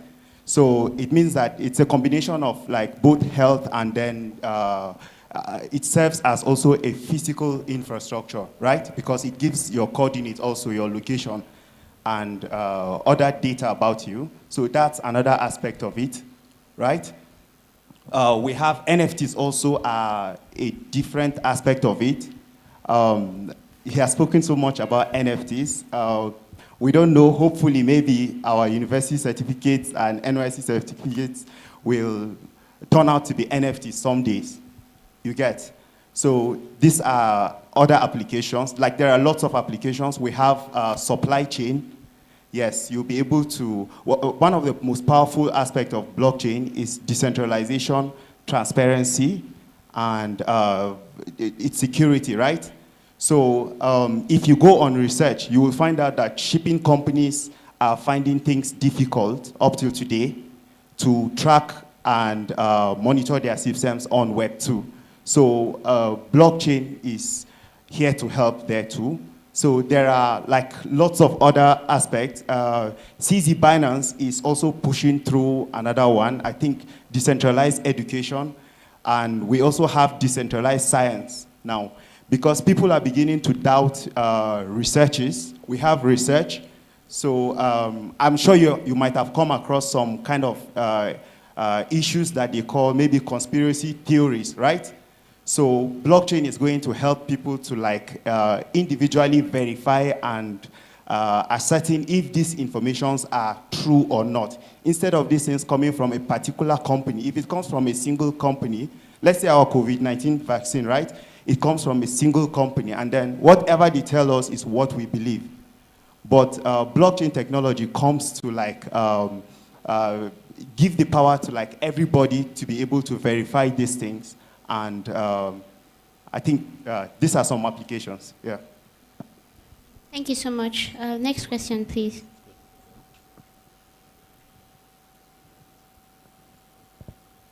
Hello. My name is Jason.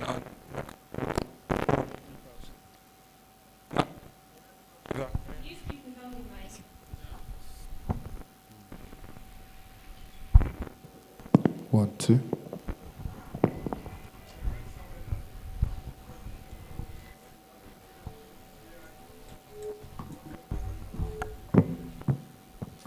Sorry, we didn't get the question. Just wait for the mic.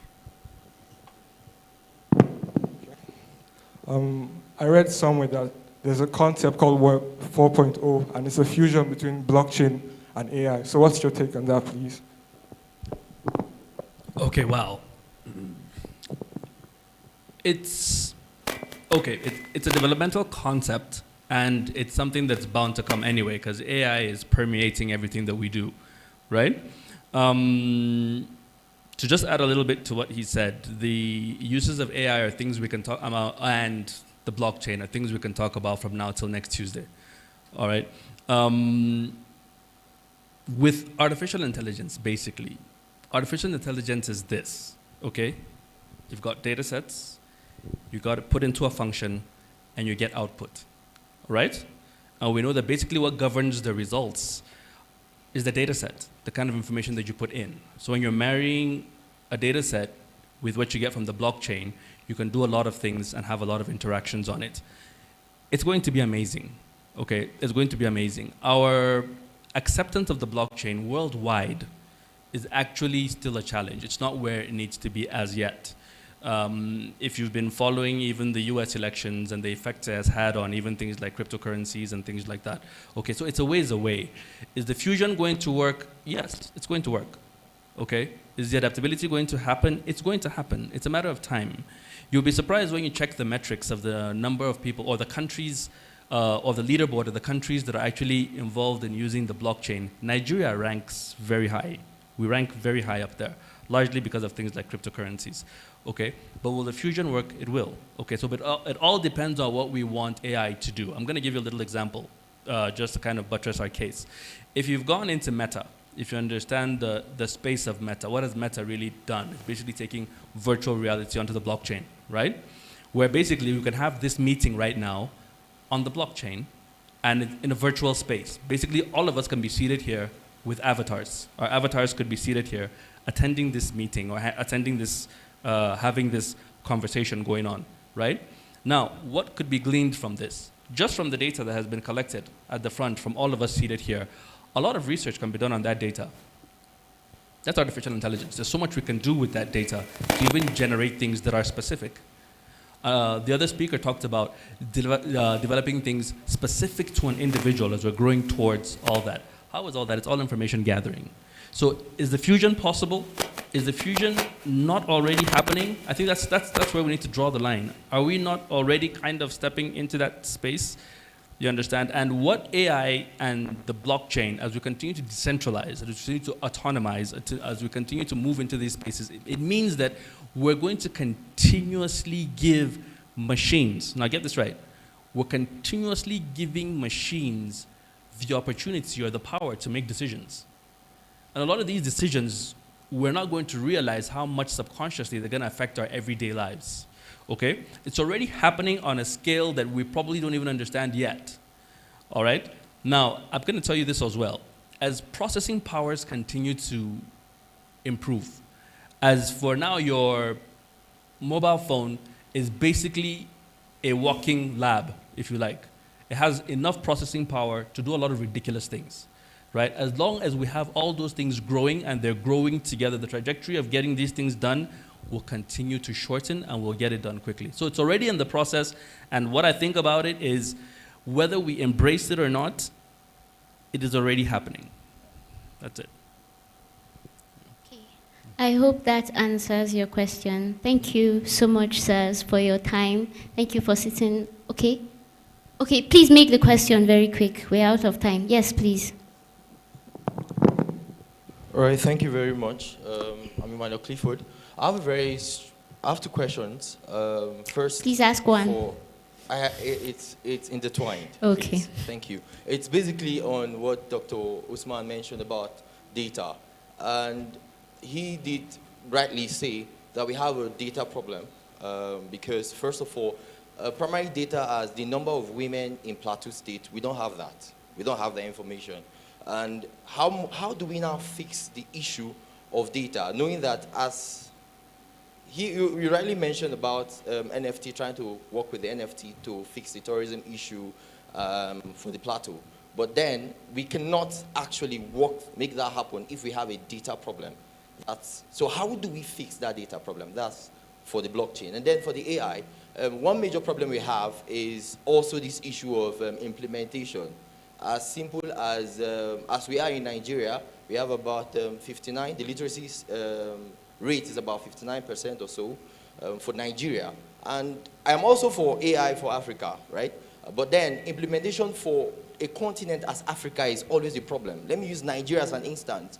The government have already approved 70,000 naira for minimum wage, yeah? But I can confidently tell you that there are some states that have not even paid the 33,000 naira yet. That's an issue of implementation. Now, for a country like Africa, how do you think ethical AI can actually be properly implemented with the issue of literacy as a problem for us? Thank you. Thank you for that question. First of all, I don't represent the government here. I'll talk from the private sector angle. I can tell you this. We like to shout government in Africa, but the right people to lead this kind of conversation in the private sector. What the government, I believe, should do for us in that space of AI is just to give us, just like what's happening now in the Startup Act, we're trying to domesticate it in every state, that's the state in Nigeria. The government should just be a neutral body in terms of conversations like this. The private sector like us should now be able to drive innovation around this. I will always narrow it down to what we do at Jos Tech. When you talk of implementation, we've developed the Hausa version of ChatGPT, working perfectly, effectively, and then we've been able to use that to empower over, like I said yesterday, over 480 women. How did we do it? It's by implementing what we proposed to Microsoft. So once the private sector is involved and driving this conversation. And because the private sector are more disciplined, I would say, than the public sector in terms of project execution. Now, you can now see how if when the government comes in to empower the private sector again, not necessarily with cash, but with policies, regulations that can allow us to truly innovate and scale. That's where the government can come in. Then implementation is not an issue. We developed this app, we're already using it to empower people. People are using it every day. And the literacy thing you said, that's why I said we at Jos Tech, we've always been for that. We've developed solutions around language barrier. You know, why not? How can somebody? We recently converted our Wikipedia to Hausa. So if somebody is in a village right now, must you gain knowledge using the English language? No. Must you gain knowledge using any other language that has already been established? There are languages we call low resource languages. Our languages in Nigeria, Hausa is a low resource language. English is a very high resource language. So what we're trying to do now is to see how we can sort of like take out that language barrier entry into the space. And then when people can understand AI, the concept of AI or generative AI in the languages that they truly understand, then that way we've removed that gap and then allow them to come in. When you say illiterate, I would just assume you mean for Western education. Yeah. You know, but when it comes to languages and traditions and all that, you know, a lot of people are very literate in this part of the world. So we are building large language models for Africa and then by Africans, so that we can sort of reduce the dependence on, you know, like Dave said, stuff built out there and then shipped to us here. So once we understand our society and we're doing it like that, so I don't really see a problem with implementation. Talking from the private sector and on the government side, you can also join hands with me to point at them, to also muscle them, to create a very fair policy, fair playing ground, or we are driving innovation in the private sector. So private sector, I don't think there's a challenge. Public sector, and that's a conversation we need to still keep having until it is being done. Thank you. Can I add to, yeah? So, you asked a very nice question, but I'm going to pick at it to give you a very nice answer. So, implementation, right, and literacy levels. Let's start from implementation. Now, you gave a scenario there. Oh, they approved 70,000 for COPPAs. Most states are barely even paying 30. Okay, let's start from there. So we have a national budget, right? And currently, there is a system for distributing this national budget so that it reaches each sector: health, education, military, whatever. Now, I would say the solution, to having these kind of loopholes where you have a national budget, you said, oh yeah, we've made $2 billion to pay the COPPAs, but by the time it gets to the governor or the commissioner or the minister, it's gone. The solution relies on now disbursing our money on a blockchain system. So we'll develop a blockchain for Nigeria, call it Niger blockchain, right? Then there's also another part of, I think Dr. Usman mentioned the human factor involved, right? To solve the human factor involved, I think we're going to have to, there's only one solution. You remove the humans. You have to remove the humans. We're getting that. How we do this is by using AI agents. Yeah, so if you do some research and you start looking into how these large language models are now being used by big institutions, they're combining them, right? So they have one AI that's really good at coding. They have another one that's really good at project management. They have another one that's really good at design. And then they build this multimodal agent system. So what I'm proposing here, or what I'm thinking is a solution to the implementation And okay, before I answer the literacy problem, let's finish this one. It's a combination, right? So you need to have your money being distributed on the blockchain. And the approvals now, so for each block confirmation, you need to have an agent as opposed to a human being or a governor or a minister. There will be an agent that will say, oh, I've received $1 million. It's meant to be distributed to 1 million Nigerian students in Jos Plateau State. Everyone create your wallet on Niger blockchain, whatever. Airdrop your wallet address to whatever, our Twitter account, our email, and we will send you. So basically the system does it. We're not getting involved. Because one thing I've realized is that once you involve Nigerians, something is going to go wrong. Yes. So we just have to be honest with ourselves and understand that there is solutions, though, but it requires us to remove ourselves from the equation and let the machines do more work, as far as trust is concerned. Now, second thing is the literacy level. I don't think we're that illiterate, actually. When I came to Nigeria a few months ago, I noticed this trend, this tap swap, this hamster, and then everywhere I went, church, hospital, government office, Tudunwada, Oshe, Bukuru Park, there's people tapping, there's people tapping, there's people tapping.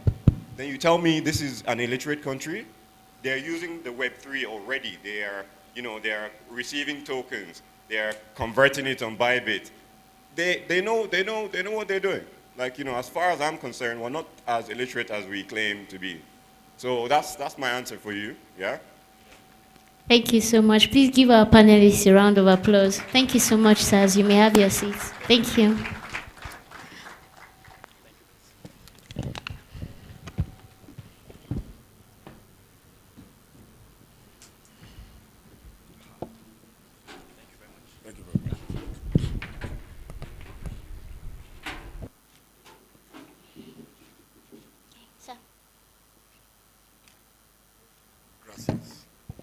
Please give our panelists a round of applause again. I believe we all learned so much in this session.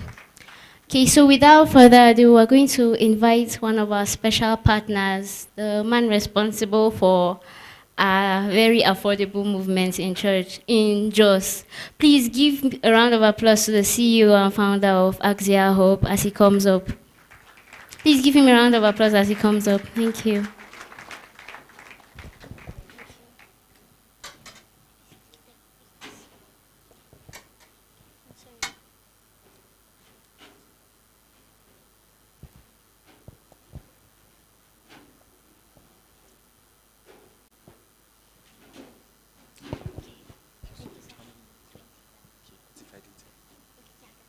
Good afternoon, everyone. Good afternoon, everyone. So first things first, I'll start with correcting certain impressions. So first of all, I'm not in charge of the Tin City Metro Service, but I'll explain how we are working together to achieve that initiative. The people in charge of the Tin City Metro Service is the Plateau Express Services Group, and a division under the Plateau Express Services Group, which is the Tin City Metro Service. So they are responsible for that aspect. So I'm standing here wearing two caps, and I would introduce the two caps as I speak.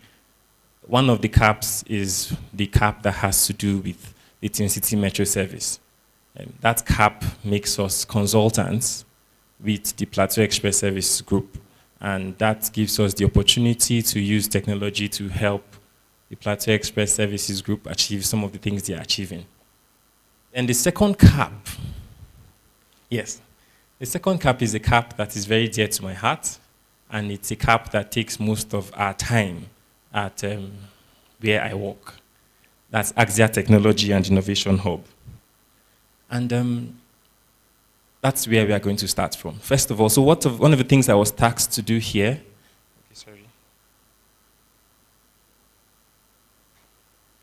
so I'll just go on. So one of the things I was tasked to do here today was to talk about Axia Technology and Innovation Hub and how it translated into the transport sector, and how the one of the startups of Axia Technology and Innovation Hub is now partnering with the Tin City Metro Service and providing value to the state. So that's the journey I'll take you on. So first of all, for Axia Technology and Innovation Hub, but first of all, before I do that, I really want to commend the organizers of this event. It's no small feat. I've happened to be in this particular ecosystem for a while, and this is one of the most successful efforts at true collaboration among technology and innovation hubs. So please, I want you to give them a round of applause. If you understand what it means to collaborate in this city and in the Nigerian ecosystem, you would really give them a better round of applause. It's a Nigerian thing that we would need to find a way around. How can different people from different backgrounds and different visions arrive at a certain place where they're serving a particular goal? So that's something I'm really impressed about with the whole organization. So I'm looking forward to how this would go and how the next edition would go. So that's aside. Now, Axia Technology and Innovation Hub. So it's been a journey of about 4 years now. 4 years officially. But there's been a lot of activity happening on the ground. And it's a group of people who formed an organization that is centered on creating value to society. Value-driven innovation, that's our tagline. So everything we do at Axia Hub is centered around how can we create value that will help humanity to be better at XYZ that they are doing. So whether we are running our co-working space, which started some months ago, or we are upskilling people, or we are taking people who already have skills and making them up to date with what they should know, or we are taking talents we've already built and offering them to organizations, or we are creating initiatives and executing those initiatives that is aimed at building the community. Whatever it is aimed at creating value to society. That we are partnering with this event is because we believe that this event is creating value to society. So when you come to meet Axia Hub and the first thing they appraise is your vision, is what you're doing, creating value to society, then we are a team. So that's first. And that's what we do at Axia Hub. We create value to society. So some of the things we do in Axia Hub are we have a co-working space. The co-working space is an outshoot of our thoughts to be able to create an enabling environment for techies like you and me to work effectively without the barriers that face us in the Nigerian system. During the most recent power grid downtime, we were able to ensure that there was constant power supply and internet service, and people were able to continue innovating. So that's value. So that's one. We run a co-working space that maybe you should come and visit around Old Airport, the old Nitel building, top floor, and see for yourself. It's somewhere that a lot of techies around here have been able to see as somewhere that helps them create solutions properly. We also have our academy. The academy has been running from the very start of the organization. It's one place where we've been able to translate the values. And was kind of, I was trying to make them see the fun in programming itself. They shouldn't take it as a difficult task or a difficult field. Mostly technology. So different tech skills, all the tech skills you know. We have an academy that trains people, and guides them to the point that beyond the skills, they're able to understand the business aspect. So we partnered with certain organizations in Jos to help entrepreneurs and techies to not just learn tech skills, but to learn the business skills, the entrepreneurship skills, the financial skills, and every other skill required for them to truly have a startup that can provide value to them and the society. So that's under the academy, the outsourcing part of the academy. And I think I've already brushed on our startup and incubation aspect as well. So one of the things that has brought us some publicity is our work around the community, our work around secondary and the tertiary institutions. We've been doing an initiative called the Axia Tech Challenge. And what we wanted to achieve with that is that we saw a problem. And the problem is that Nigeria's attention is on after school. What are you doing after school? Excuse me. What are you doing after school? And then we looked and said, if a lot of us here are already formed in our ways, as amazing as the things we are doing, it's not so easy to change anybody's ideology and mindset when they get to a particular stage of their lives. So we decided to step it down a little bit and go towards the secondary schools and build clubs and help these people at secondary school levels to start to do the things that the people at the tertiary institutions are doing. Because if you can't change the educational sector, at least you can come out of the educational sector and try to bring in the change in collaboration with the educational sector. Am I making sense? Yes. So that's some of the things. Those are some of the things we are doing in Axia Technology and Innovation Hub. And to transit into the place where I'm supposed to talk about today, I'm rounding up, is around our startup. One of the startups we're able to incubate is one of our, we have quite a couple of startups around e-commerce, its clients and traction. We have a startup around mining.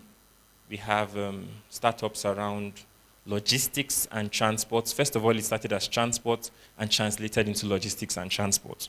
We also have a startup around just business management generally. But the most successful of them is what we've done with transport.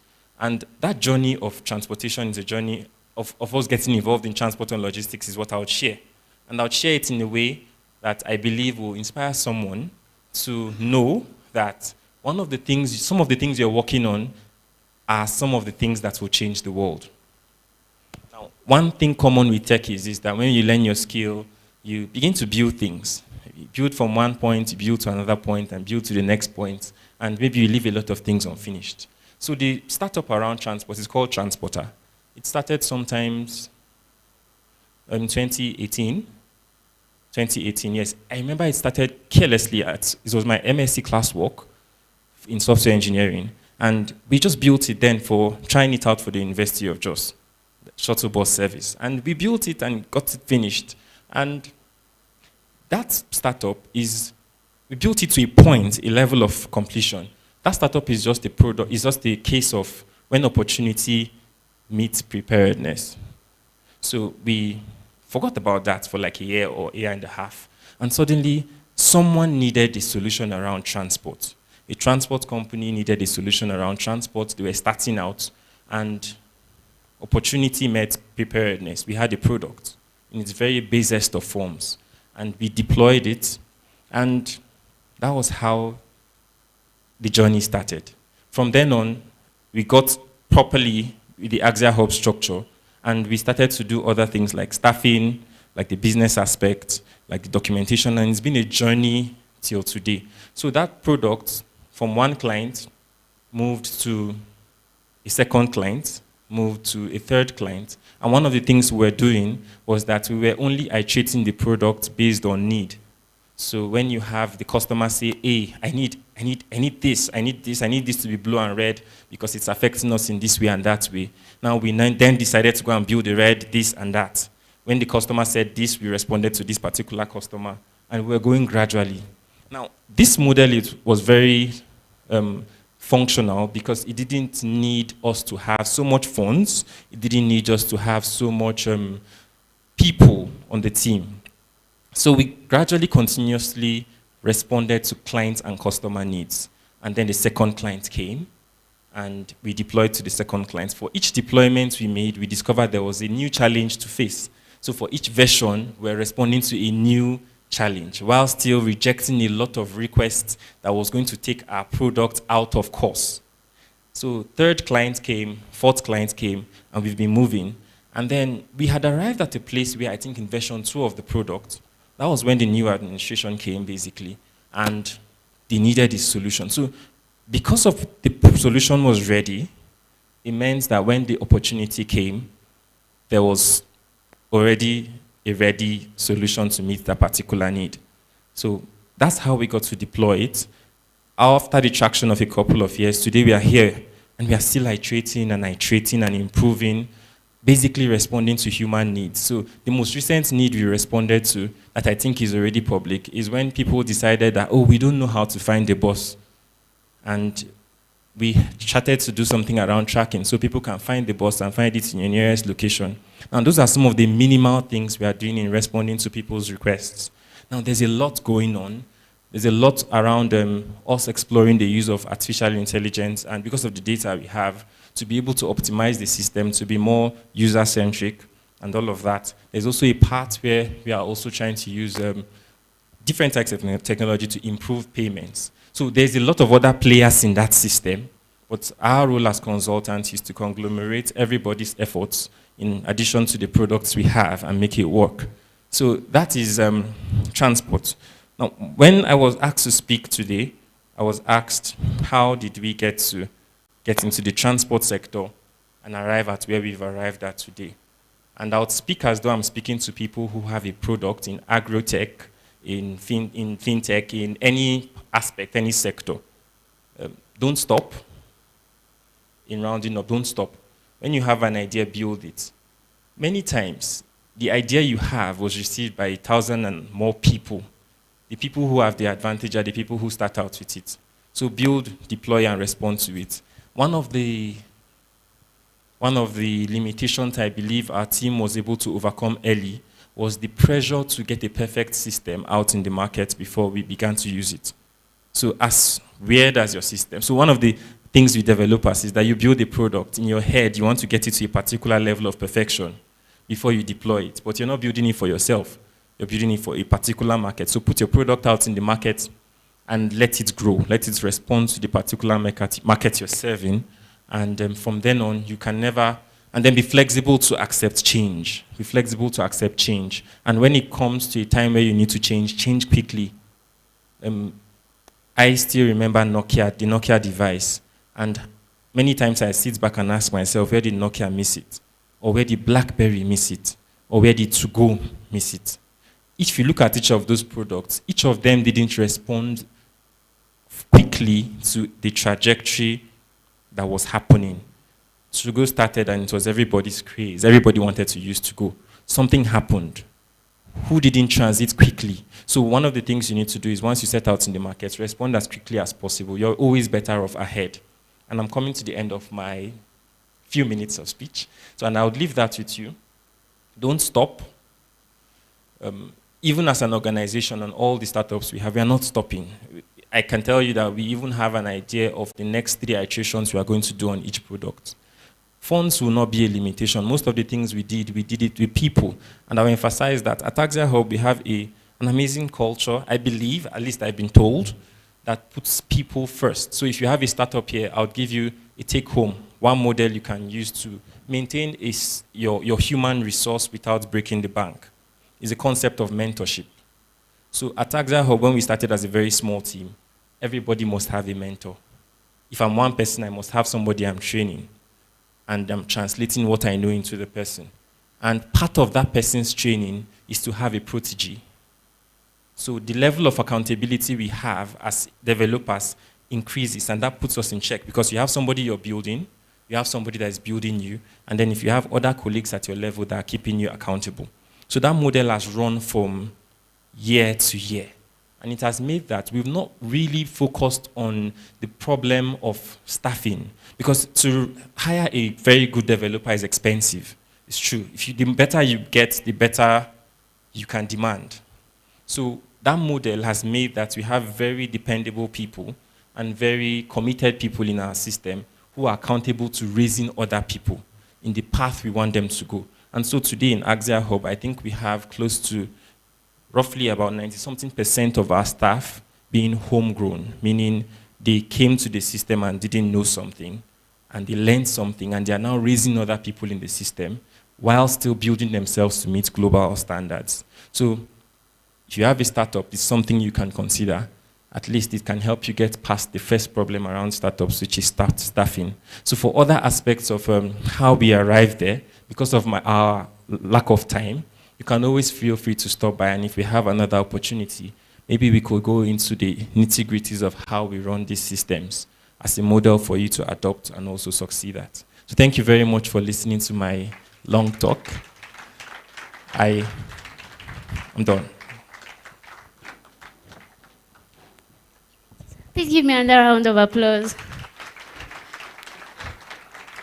So quickly wrapping up, we just have 3 more company exhibitions, and then you can get to feed your curiosity. We have so many companies displaying their products. You can get to visit the VR stand. You can get to visit Askam AI, whatsoever you want.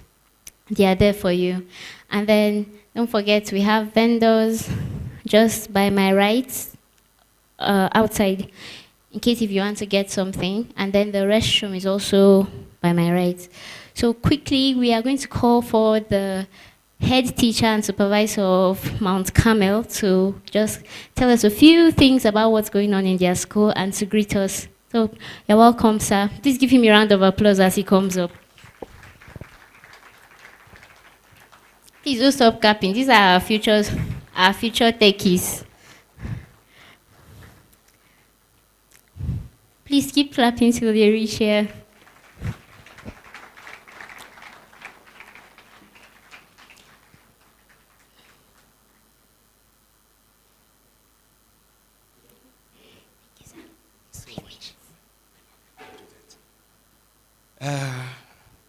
Good afternoon, everyone.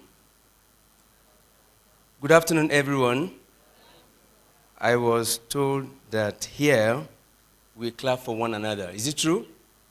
We say things and we don't do what I saw. We only listen and we don't judge. Nobody should judge me. Thank you for listening to me. Yeah, being here from Mount Carmel Christian School is a Christian-based school. We learn in the Christian way what the society have for us. Now we are here, all of us that are here, please, Mount Carmel Christian students, can you just stand up? Can we just stand up over there? Thank you. Thank you. As you see us here, we are all computer science students. Gathered to come here to pick the little things that we will have from you as our seniors. So we can be encouraged to do, probably to come and overtake you by the time you are getting weaker. Standing here as a teacher of computer science, for me, I have gone a step above them. Thank you. Sit down, have a seat. Above them, so I'm teaching them how to crawl, to stand and start taking a step, to now be able to sit and listen, and then get the things they felt they can build from where the classroom has given them. Seriously, I cannot start talking without calling a body that has encouraged us so much, bold and beautiful. Mr. David Ehi has been a serious inspiration to us. He came over, he has been a student of Mount Carmel Christian School anyway. He graduated long time ago before I came as a staff in the school. And when he came, I look at him as somebody that's, I don't know how to call it. He has a gum in his body that we just got stuck to him by the time he started with us. And so it's been an encouragement. I have learned from him how to take these children the limelight. Seamlessly, I can do my lesson plan. I can quickly take these children on a real-time observation in assessment form, gamification. One of the product of gamification is what? Quizzes. Online, we can just have a quiz. Like our entrance exams now are online. You can be anywhere, and then we give you your questions, and you answer, and then we assess you, and we give you the invitation to come to the school. So with NHE, at least we've done a great point ahead, right? No matter where we are, where before, at least we've gone a step ahead. And so we believe that we're going to go worldwide as we finish. We're sitting down, and then we saw one of our students that has graduated in elementary here. And so we were discussing within ourselves, wow, this boy has gone through Axia, Longji. Longji. So we were discussing over there, and we were just making a little gossip. And, oh, this boy has left us and has gone. His sister is still with us. And standing here, as a teacher I have learned, and then I'm going to do more to impact my students. Through this program, I've been taking note. I've been taking note, a lot of openings. So I'm going to implement it and see where it will take us to be. At least the stage is so big for everybody to be in. The world is so large. If you don't want to go up, it's your choice. But I think the tech thing here will take us, so the sky is just a stepping ground, the starting point, not the limit. And that I believe we'll go higher than this. Thank you so much. The organizers, we can't thank you enough. Thank you so much. What will you have to say? As a student of Mount Carmel, I have first-hand experienced technology changing education, changing my learning, and changing my life in general. Mount Carmel, I came to Mount Carmel in grade 7 as a new student, and I was moving away from my parents, moving away from different things that I knew. And then I was welcomed, I felt welcomed, I felt at home, and I felt different. And my life is still changing. A big stepping stone to this change has been Bold and Beautiful, stepping into Mount Carmel to teach us a new way of learning. They have fostered our interest in education. They have taught us a new way of life. They've brought things that we've never imagined to be possible. I never knew I would find math, chemistry, and physics as interesting as I have before they came with virtual reality. And now I find more interest in doing things with what they've brought to us. I believe Mount Carmel is growing, Bold and Beautiful is growing, and technology all around Plateau State is growing. Jos TechFest here is bringing something new to Plateau State, bringing something new to Nigeria, and I believe we can do something great as a nation. Thank you.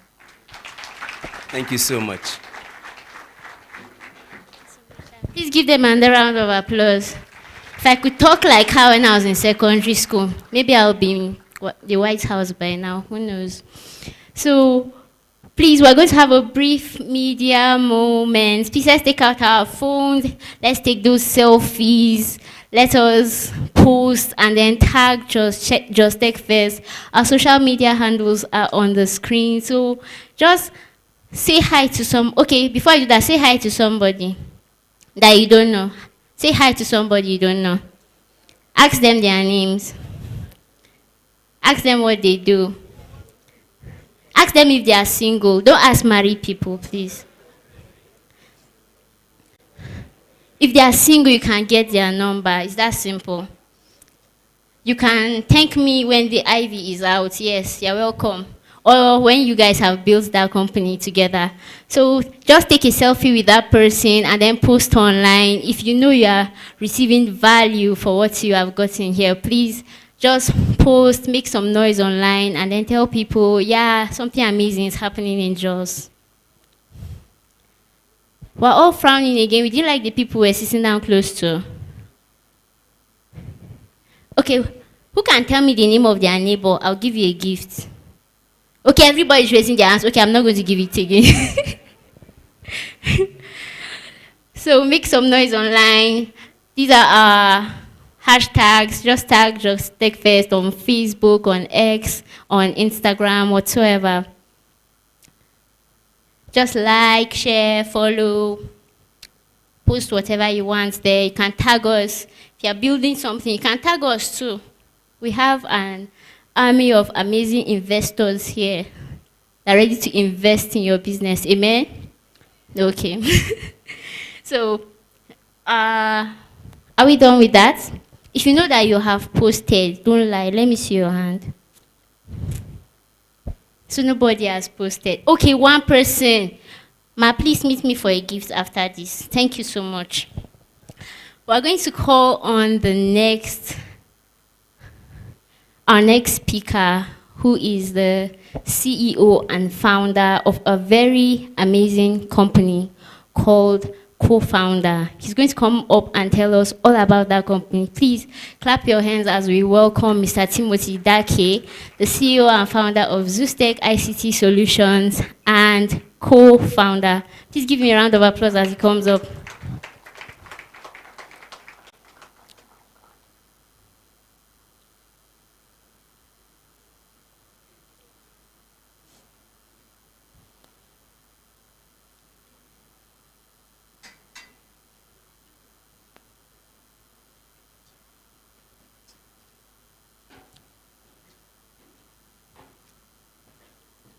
Please clap for him as he comes up stage.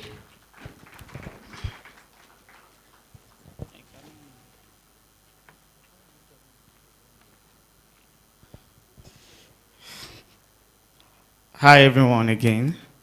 My name is Timothy Dake. I am the founder of two companies, actually three companies. So of Zustech Global ICT Solution. And what I'll be talking here today is for co-founder. When I traveled around, especially in Nigeria, I discovered that small businesses, they really wanted a way. Most of them don't have an online presence. And when they meet you, what they say is, we want to build a website, but we all these developers, we don't know if they can really come through. I gave one 50K, and then I've been calling him for the past 6 months. He's not taking my call. Or some will say, I really want to just get something simple online, but when I was explaining it to the developer, he just put up something for me on WordPress, and when people visited the website, it broke, and then it showed some buttons that were not supposed to show, showed some footer that were not supposed to happen. And, these are challenges of small businesses, not having a way to get a co-founder. That's why we came up with the name co-founder. And what co-founder is we are both a fintech company. It's a two-faced company. We're both a fintech company as well as an AI company. So what we do is we use AI to power businesses such that small businesses who have ideas or just want to build something very simple as an inventory management system don't have to struggle to get a developer. So we've removed that human developer that will collect your 150,000 naira and will not deliver that app. And then when you call, maybe they even register that SIM just because of you. So after the money, the alert enters maybe your money point account, for instance, then they will not be picking your call again. So we removed that, and we're able to use AI to, okay, on the fintech part, we are being backed by Stripe, and then also we are currently in partnership with Edge Payment, that Edge that is under Starling Bank. So the idea is we want to encourage cross-border payment. We want to encourage businesses to have online presence, and as well as help them do everything from beginning to the end. Create an online profile for them where they can accept payment, make payment, and then they can accept payment cross-border, and then they can even receive payment in USDT. Yeah? So the other part of it is the AI part, which I'm going to be demoing here. The AI part is there are businesses who want to also onboard and have all these fintech values that we create, and then they still also want to have an online presence. So we give them the opportunity to use a voucher to access our AI coder. And then what the AI coder does is helps you quickly in seconds start up a website, and then just maybe like a very nice landing page, and it helps you deploy it to the internet. So I'm going to be doing a demo here. And because I'm always for AI for Africa, I didn't really just stop there. I also went further to include Hausa, Igbo, Yoruba, and Nigerian Pidgin. And part of the demo, I'm going to be bringing in like 3 volunteers amongst you here. So I don't want to be partial, because some people will be saying, only God knows whether he has programmed this app just to work perfectly for the purpose of this stuff. So you will come up stage, you prompt the app yourself, and then we pray with our fingers crossed. The most difficult things in doing a live demo is when the app breaks, right? Even Google, Facebook, Meta, and your others, whenever they want to do a live demo, they are very, they fidget on stage, because network might just go off now. If that happens, don't worry, I'll do a video and send it to you later. But with our fingers crossed, we'll have network and everything. So, so that's co-founder. We have not launched yet, because my spirit is telling me a lot of you are typing co-founder, the website and everything. You won't see it online now. What I'm doing here is I'm just doing a demo. So we're launching January. We're coming out full, but we'll make a provision for those of you that will register early. We'll give you like some free tokens that you can use to start up with your business. Okay, my laptop is here. I'll just do a quick demo. So, like I said, and the advantage of this particular app is that we have competitors globally, but what they don't offer you is bring it down to the languages you understand, because we have developed large language models that understand your language, and also costs. How much will you use to pay for a subscription on one of our competitor, I don't want to say, but I just have to say it, V0, for instance, they charge you maybe $20 per month. How much is $20 with the inflation currently in the country? You know, that's a very huge amount for a business to be on subscription on our platform. So what Microsoft has done for us, and I must really say a very big thank you, is that Microsoft has given us over $200,000 in Azure credit to use to kind of like accelerate us, to push us to say, okay, start this stuff, do it for the people in your own society, and sort of like give them the payment plans that is sustainable for businesses to be able to use. And then, for instance, if we say we are charging you $5K per month as opposed to $20 per month, I mean, the margin is very, very fair. So at this point, still with my fingers crossed, okay, I can scaffold something. Making a game is usually something very difficult. I'll just say, okay, let's make a Space Invader game. I'll just prompt it. Currently, we are using an Anthropic behind the scene, the new Cloud 3.5. So what is going on right now is with just a push of a button, it's already building the game for me, the app that will help me play this game. Right now, I'm just talking with you. My very reliable programmer is doing his work. He's not sleeping and telling me he's actually working on my API, right? Where some programmers, you call them, they tell you they are working on it, but they're actually sleeping. So I'm not saying this system can make mistakes. Hallucinations can happen. Mistakes can happen. But wow, just as I was talking to you, I've just built a game with just one tap of just clicking on that stuff. And I already have the Space Invader game. You know, these days it's very difficult for us to dodge the Israel-Palestine war, the Ukraine-Russia war. So this game can just be like, so I can even shoot. So you see, I'm shooting with this game. So everything is functional. If I was to do this stuff manually, it would have taken me a longer time. But what I just needed to do was to prompt the AI to sort of like help me build this game, and it did it in record time, right? So I'm just going to leave this one now and go back again to do something that maybe businesses can relate with. I can say maybe build, I don't know how to do it with my mic now. Can I just hack this stuff here? Okay, so I can say build an inventory management system for, thank you.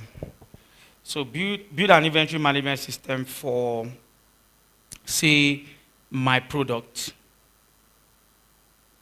And I'll hit enter with fingers crossed. Let's see where that co-founder is going to help us. Let's see what co-founder will come up with. And for those of you that do coding, you see you even have, I'll just explain some technical terms. What we're able to do is, Node.js was supposed to exist outside the browser. The idea of Node.js is to take it outside the browser so it can exist on other platforms and give you access. But what we did was, we disobeyed that rule. We brought Node.js again. We brought a container, Node.js, inside the browser again, but this time around in a container. So we can sort of like run this node command and then run like VS Code in browser. So what is going on now is, it is installing, we have different AI agents, the ones that will be installing dependencies, for those who are technical. Okay. The AI did not deliver in this case.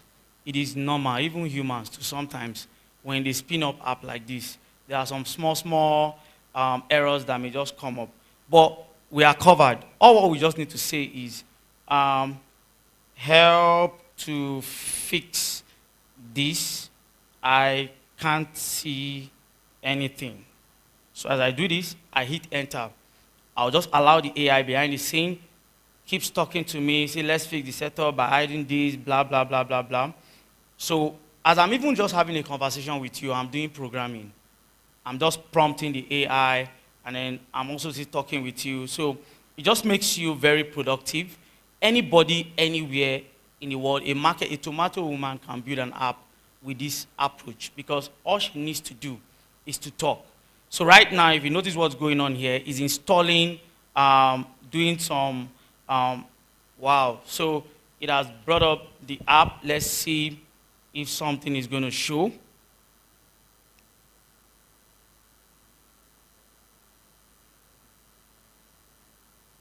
If it doesn't show, those of you that are programmers, you know what's going on here. I'll refresh the page.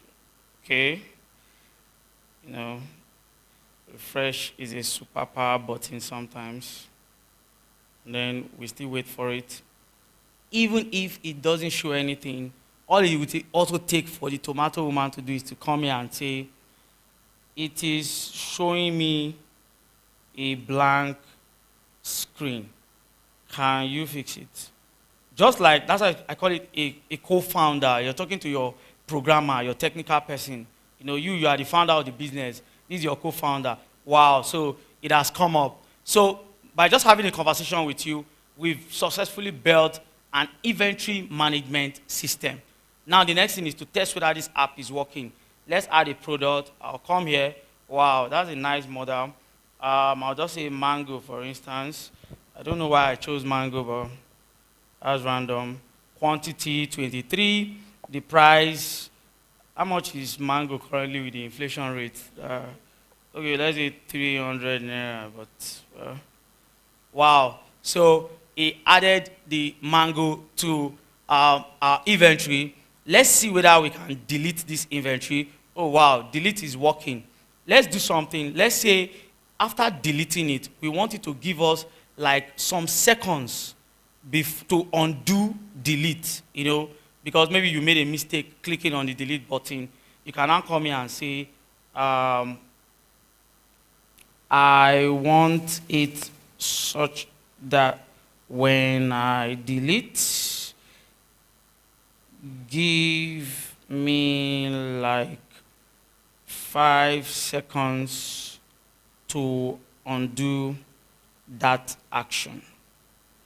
I was telling people, I said, the next programming language is not going to be Java, JavaScript, C++, and all that. The next programming language is going to be the language you understand, right? That is the goal for this particular app. So as I've prompted the AI now, all my AI agents are working to make sure that this particular feature, that if I had given a human person, you tell me, it's still after maybe like 1 month, we can implement this stuff. So my AI is currently developing it, and then we'll just wait for it to develop and show us the preview.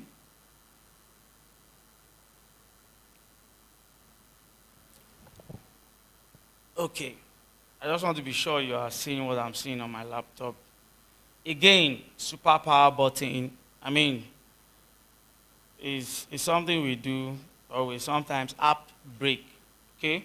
So if you don't know that, it's something that happens in the tech world, but just a simple refresh most times just gets it done. By the time we're done with this stuff, polishing everything, you hardly have this kind of occurrences. So we'll just, don't worry, don't say, why is the app as if it's slow? If it was a human person you gave this project to build, it will give you 3 months. And we're only just doing this demo live on stage. Just cut the app some, you know. So we add the product again. This time around, let's say Apple. And then let's say 24. And let's say 400. And then we add. Now, the recent feature we added was that when we hit the delete button, we want it to give us some time to undo that action. So let's see delete. You see here, product deleted, undo. It came back. So you see, we completely implemented a functionality just within how many minutes? And we're doing this comfortably. I'm still having a conversation with you. So you can just be gisting with your friends or be watching Premier League and be building an app. A tomato woman can be doing the same. Now, this is not what is very interesting. It's the fact that we can use our voice. We can use English. we can use Yoruba, we can use Pidgin, we can use Igbo to prompt this particular app, and then it will create those apps for you. How many volunteers want to come up here to try it? If you want to use for Yoruba, who is coming up for Yoruba? Which one do you want to come up for? For what? Pidgin, you can come. Just quickly, who wants to come for Igbo? You know, that's the inclusivity we're talking about. Igbo. Nobody wants to do Igbo. No Igbo person here. Okay, you can come up. Don't worry. Who will do for Hausa? Okay, so Hausa, we got one here. So who is going to do for Yoruba? Any Yoruba person here? There is no Yoruba person here. Okay, we have one person for Yoruba. Can we get them chairs quickly? So you're doing for Pidgin, right? Okay, so now we are going to go back to the home page, crossing our fingers that the internet will be stable, you know. And if anything breaks, don't say, that your app safe no even work. If you can build this thing, you're welcome to come up stage. We can talk, right? You see it broke. But this one is internet. Don't worry, to come back.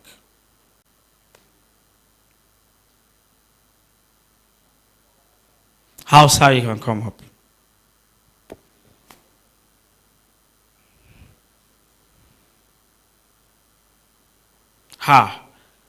The app has. Some developers are saying God don't catch him for stage. That same God will catch you one day. So just to be on a lighter mood, we are running this stuff on a development server. So I was even happy. All the while I was doing all those things, it was working. So I'll just do something quickly. Let me change my network to Starlink. And try again.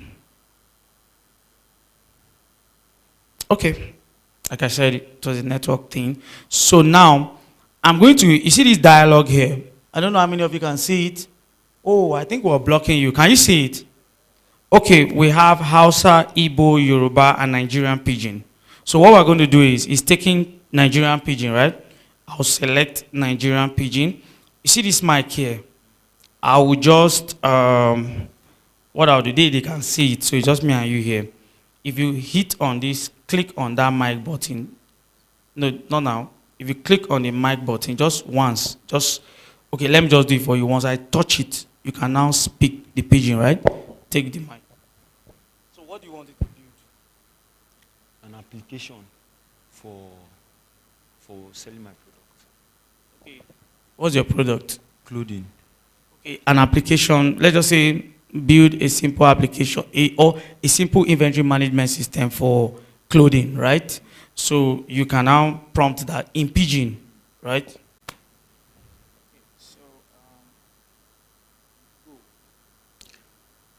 Co-founder, I want me build me app where I fit dey use sell my clothes online.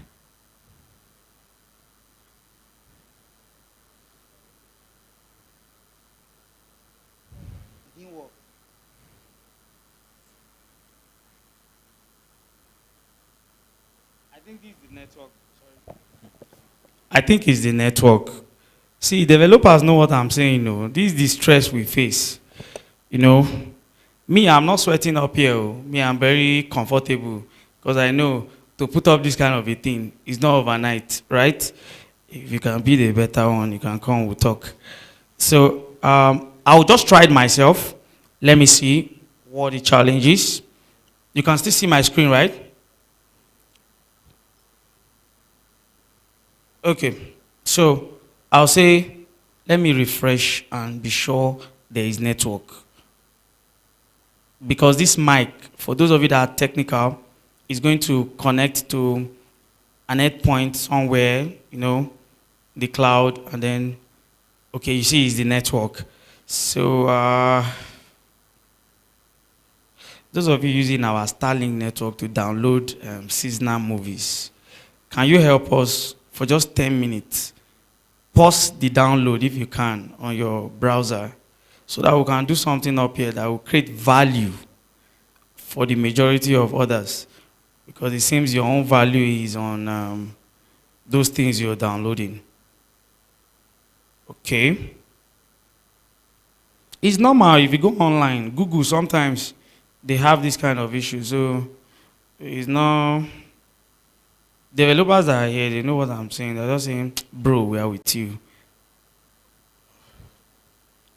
Okay. God of network, fiber optics, call you forth. Think to work now. After I've gathered mighty men on stage like this,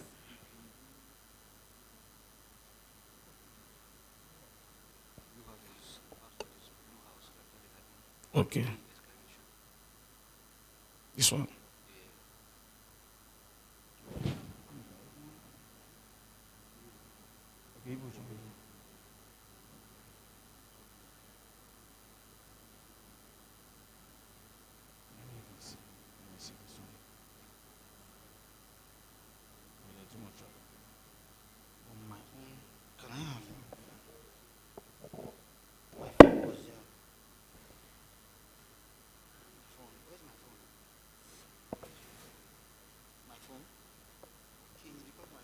Sorry, I think it's because my phone is even far from me.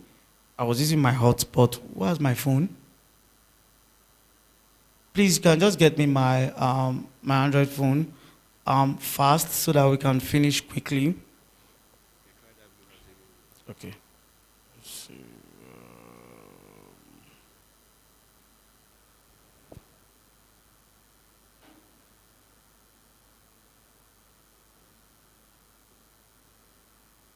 Just give me my Android. Who took my phone? Just this one. This one.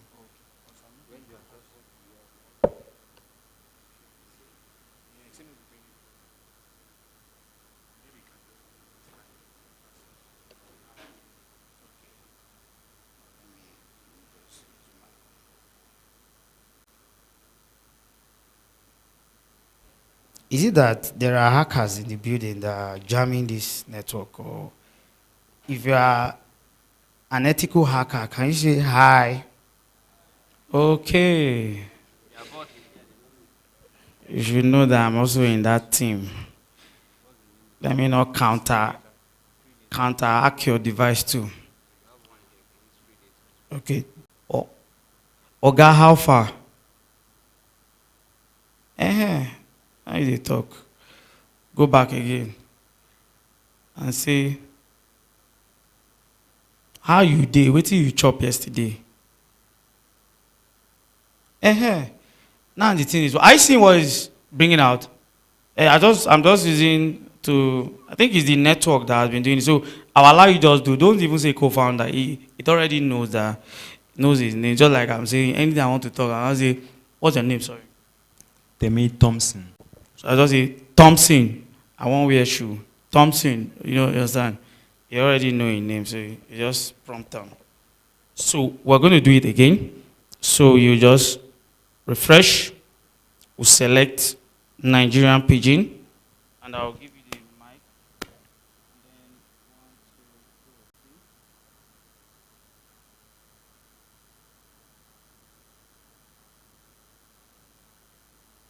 I want me help me build application. I'll use the sell cloth online.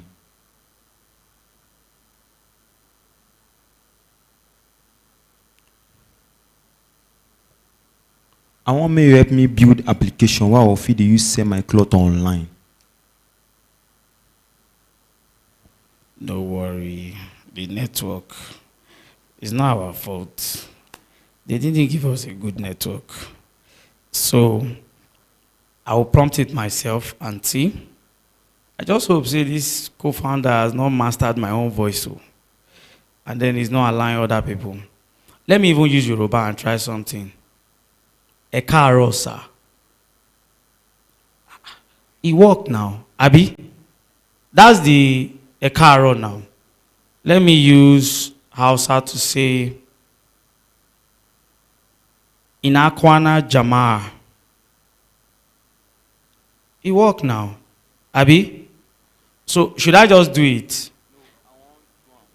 In the argue say one do one, but we don't have 1 hour. So I'll just do it. Then we'll just, because of time. So I'll just use English first. No, let me use that was an Pidgin I go use. So let me use Pidgin. I want to make you help me build inventory management app.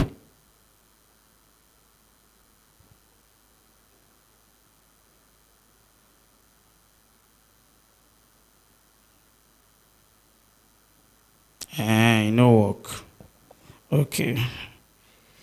This app, I will disable it this evening if it keeps behaving like this.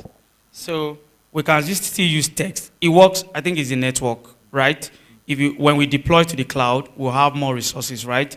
So it's going to work out perfect. But I'll just say, let me just try English. Help me build a landing page for Airbnb. So I hit enter. It was still my voice I used. And then it went ahead to start building the app. Actually, that's what happens. When you are testing this thing in your room, you'll be like, wow, wow, wow, oh boy. If I come stage, people will just shout. But you see this app, we'll go and settle it at home. But everything works. I tried it this morning. It works. The whole idea is, as we're discussing now, is building the app, right? So the whole idea is, just have that idea you want the app to build for you, and then tell it in great details, and then it begins to just start building the app for you. If there's anything you don't like, tell it, remove this thing, it will do that. If there's something you want to add, tell it, add this one, it will add it. Our goal is so that people in the villages one day will be able to use their dialect. Because currently we are worked on Ibibio, we worked on Thief language. We've worked on Fufude.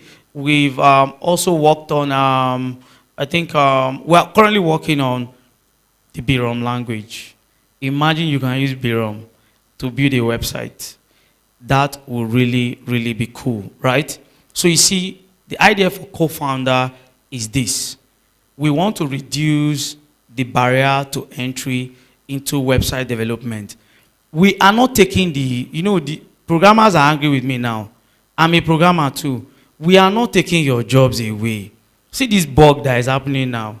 You are the one that will be fixing it for us, right? But it is done like this. You don't even need to understand all the technical difficulties to be able to deploy your app. Say for instance, we are done with this application. We just come here to push it to GitHub. Just here, you can come here, push your app to GitHub.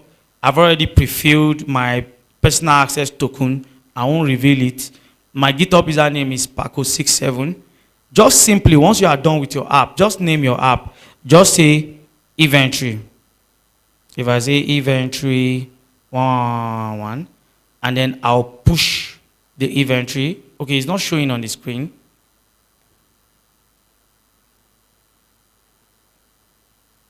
If we can have it, okay, good. Once I put in all this stuff, the repository name, the GitHub username, personal access token, I just say push to GitHub. I'll just wait a bit.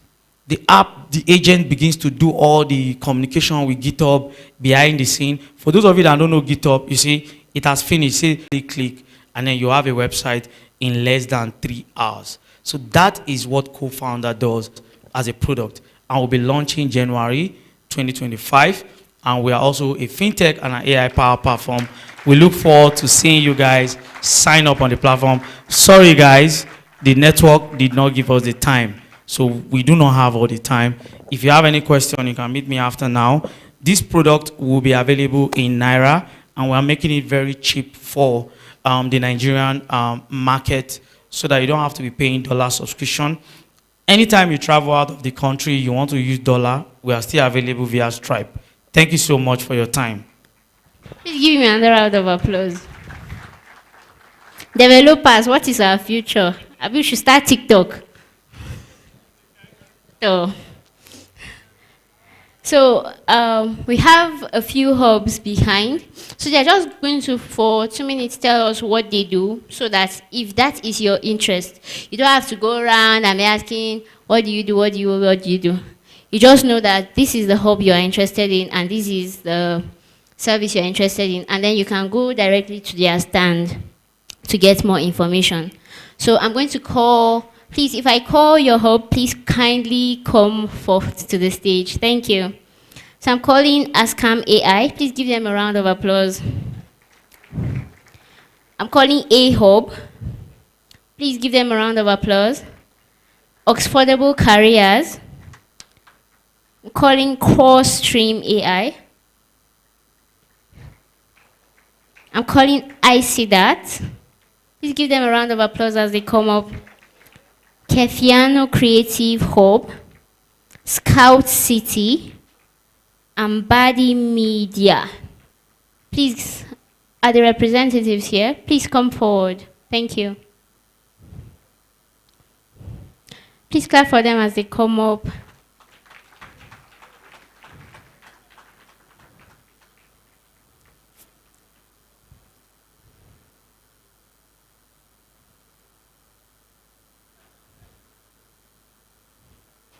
So these are the representatives from all of the hubs that we partnered with and are coming up to tell us about their products. So even if you're a new developer and you want to find somewhere to settle, you want to find somewhere to learn, or even the co-work space, you know that you can meet any of them and the solutions that you need are at the tip of your fingers. So I'm going to start with A Hub. Please give me a round of applause. Good afternoon, all. My name is Dakadi Ayuba. I think I'm one of the most happiest person in this gathering because so many years ago, I was one of the pioneers pushing tech here in Jos. We had a dream to create an army of software developers to compete with our counterparts in Africa and also the rest of the world.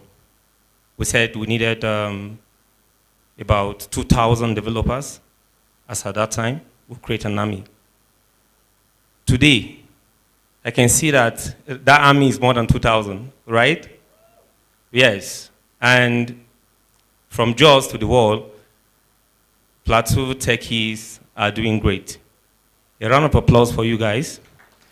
And the new guys here, I would like to say events like this actually help to build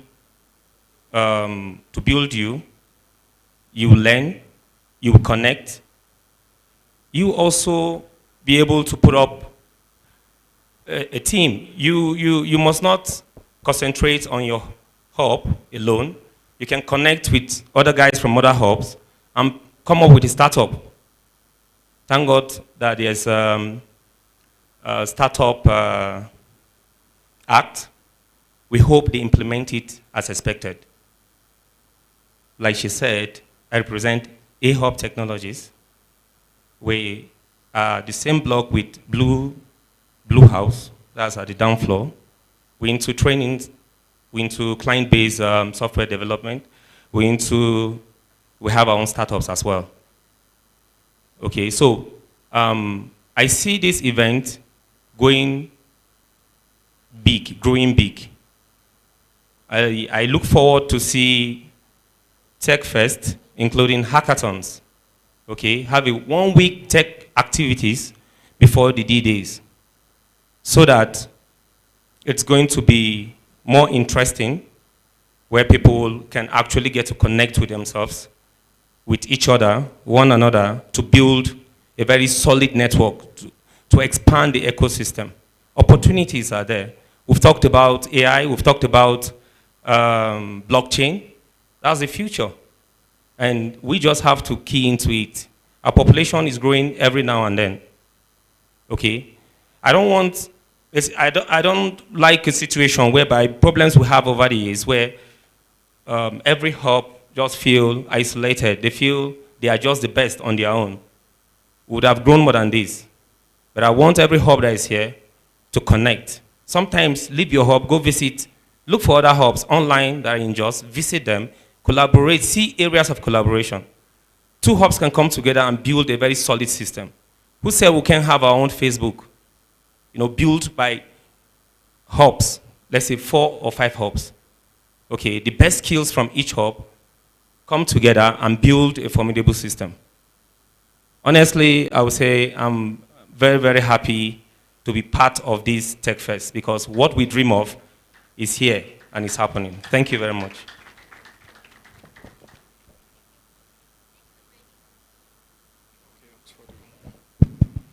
Good afternoon, everyone. Good afternoon, everyone. Are we tired? Are we tired? Can we maybe stand up and stretch or something? The atmosphere is very, very dull. Or do I just proceed with my presentation? All right, good afternoon, everyone. I am Katlong Alex from Oxfordable Careers. We are a UK-based company who train aspiring Salesforce professionals to go on to get on the course, prepare for their certifications, land jobs, and eventually thrive in the ecosystem. So, but before I go on, Salesforce is a CRM, a customer relationship management platform. So think UEFA, Mercedes, your favorite brands, typically use Salesforce to streamline their business processes. They use Salesforce to keep in tabs with their contacts, their leads, their pipelines, their opportunities, and just all business processes essentially. So Salesforce is essentially just a confluence of business and technology, where technology comes in to streamline your processes and give you solutions, right? So Salesforce essentially is the world's leading CRM, and we have gone on to train, from 2020, we've trained over 1,000 plus professionals who are part of our alumni, who support people who are new into the ecosystem. And then we have an open day coming up on the 6th of January, 2025. So I would implore all those who are interested to explore a career in Salesforce, meet us at our booth behind, we take your details, and then you come and join the call on the 6th of January 2025. So before I drop the mic, I just want to also acknowledge the organizers of this event. Wonderful stuff, good stuff, and thank you for bringing everyone else together. And to other hubs here as well, let's definitely connect and see how we can synergize and bring more solutions into the tech ecosystem and then try to put Plateau State on the map, just on the map. So thank you, everyone. Yeah, good afternoon, everyone. My name is Sudaiza Walker Muhammad, and I'm here on behalf of Costream here. So Costream is a software development company at British America, and we've built softwares as a service, and we automate hospitals, education, and fintech apps. Okay, probably we have the in-house project that it's currently working even with the engagement of the state government right now. That means the co-health system, that means the, what do they call, the medical aspect. Yeah, that means EMR, and with the telemedicine platform on it and with empowered with AI. So those are just part of the in-house project that we are working on currently. Apart from that, we do participate in hackathons all over the state and even outside the state, sometimes even a globe. So eventually we have engagement on the early 2022, the Kaduna hackathon that was hosted for West Africa, and we Costream are the one who emerged the first. That was early 2022, and currently, 2023, second thing again, it happens in Gombe State. Another hackathons that happens there, and we are the one who come, the first one there. It's all about we digitalize the agri sector, that means Agri Connect. And those are just part of the applications that we work on, and we summarize the process of all those sectors to achieve what they want. So apart from that, in terms of training, we do training that we We build the ecosystem on the plateau stage to help and improve the young talent generations to come and acquire the skills that they desire, and with the instructor that they need to be at the perfection of they are. So on behalf of CoStream, I want to acknowledge the management that who's all those things and been able to give us privilege to tell what we do and what we have to do. So those are the reasons why we conversate with your doctors and the patients. So it generates a it generates a text after that helps the doctor basically to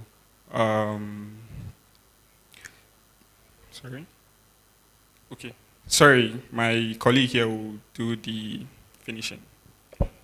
All right, good afternoon, guys. My name is Wanko Pascal, and I'll be adding to what my colleague Shedrack said. So the vet memos he was talking about, what we basically do, we streamline meetings between doctors and patients. But in this case, somebody you knew posted on their status or something like that? Or how did you get to know? On X, maybe you saw it pop up on your feed. Okay. Let me ask another question. If I were to ask you right now, what are the other tech events happening in Jos right now? How would you find out?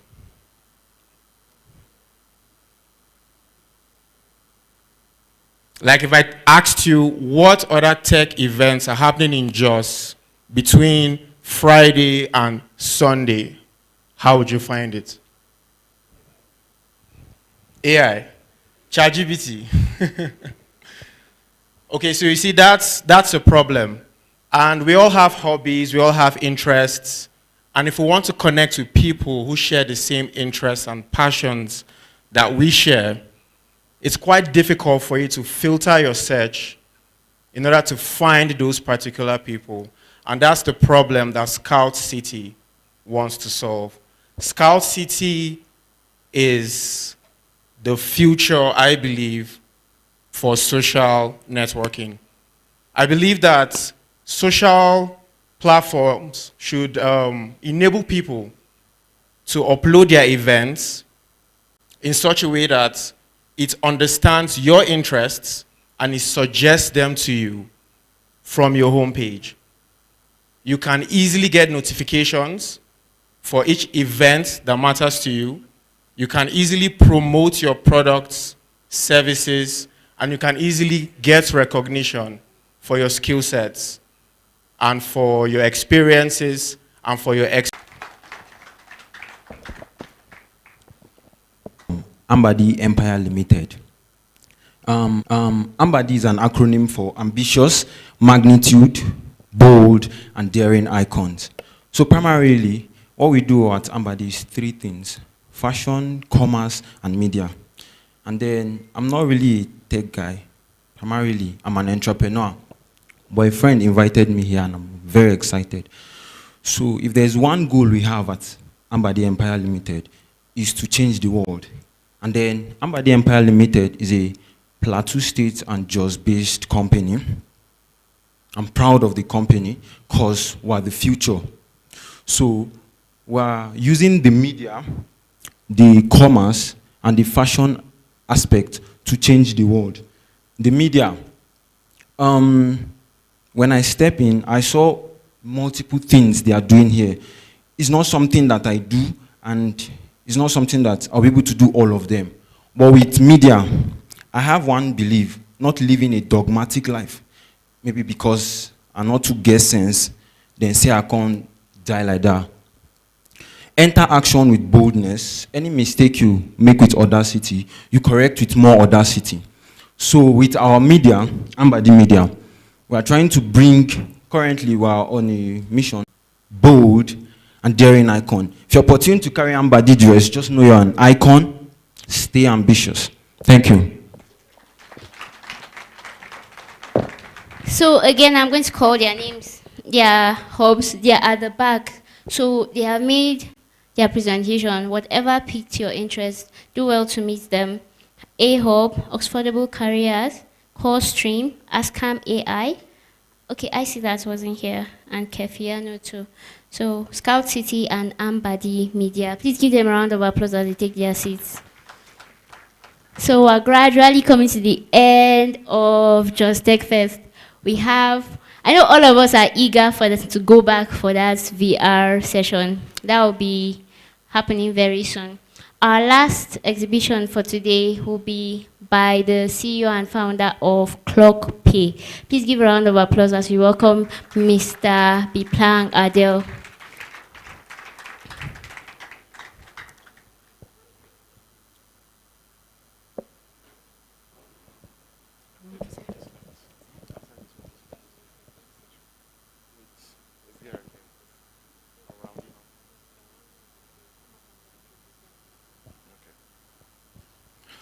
Okay, good afternoon, everyone.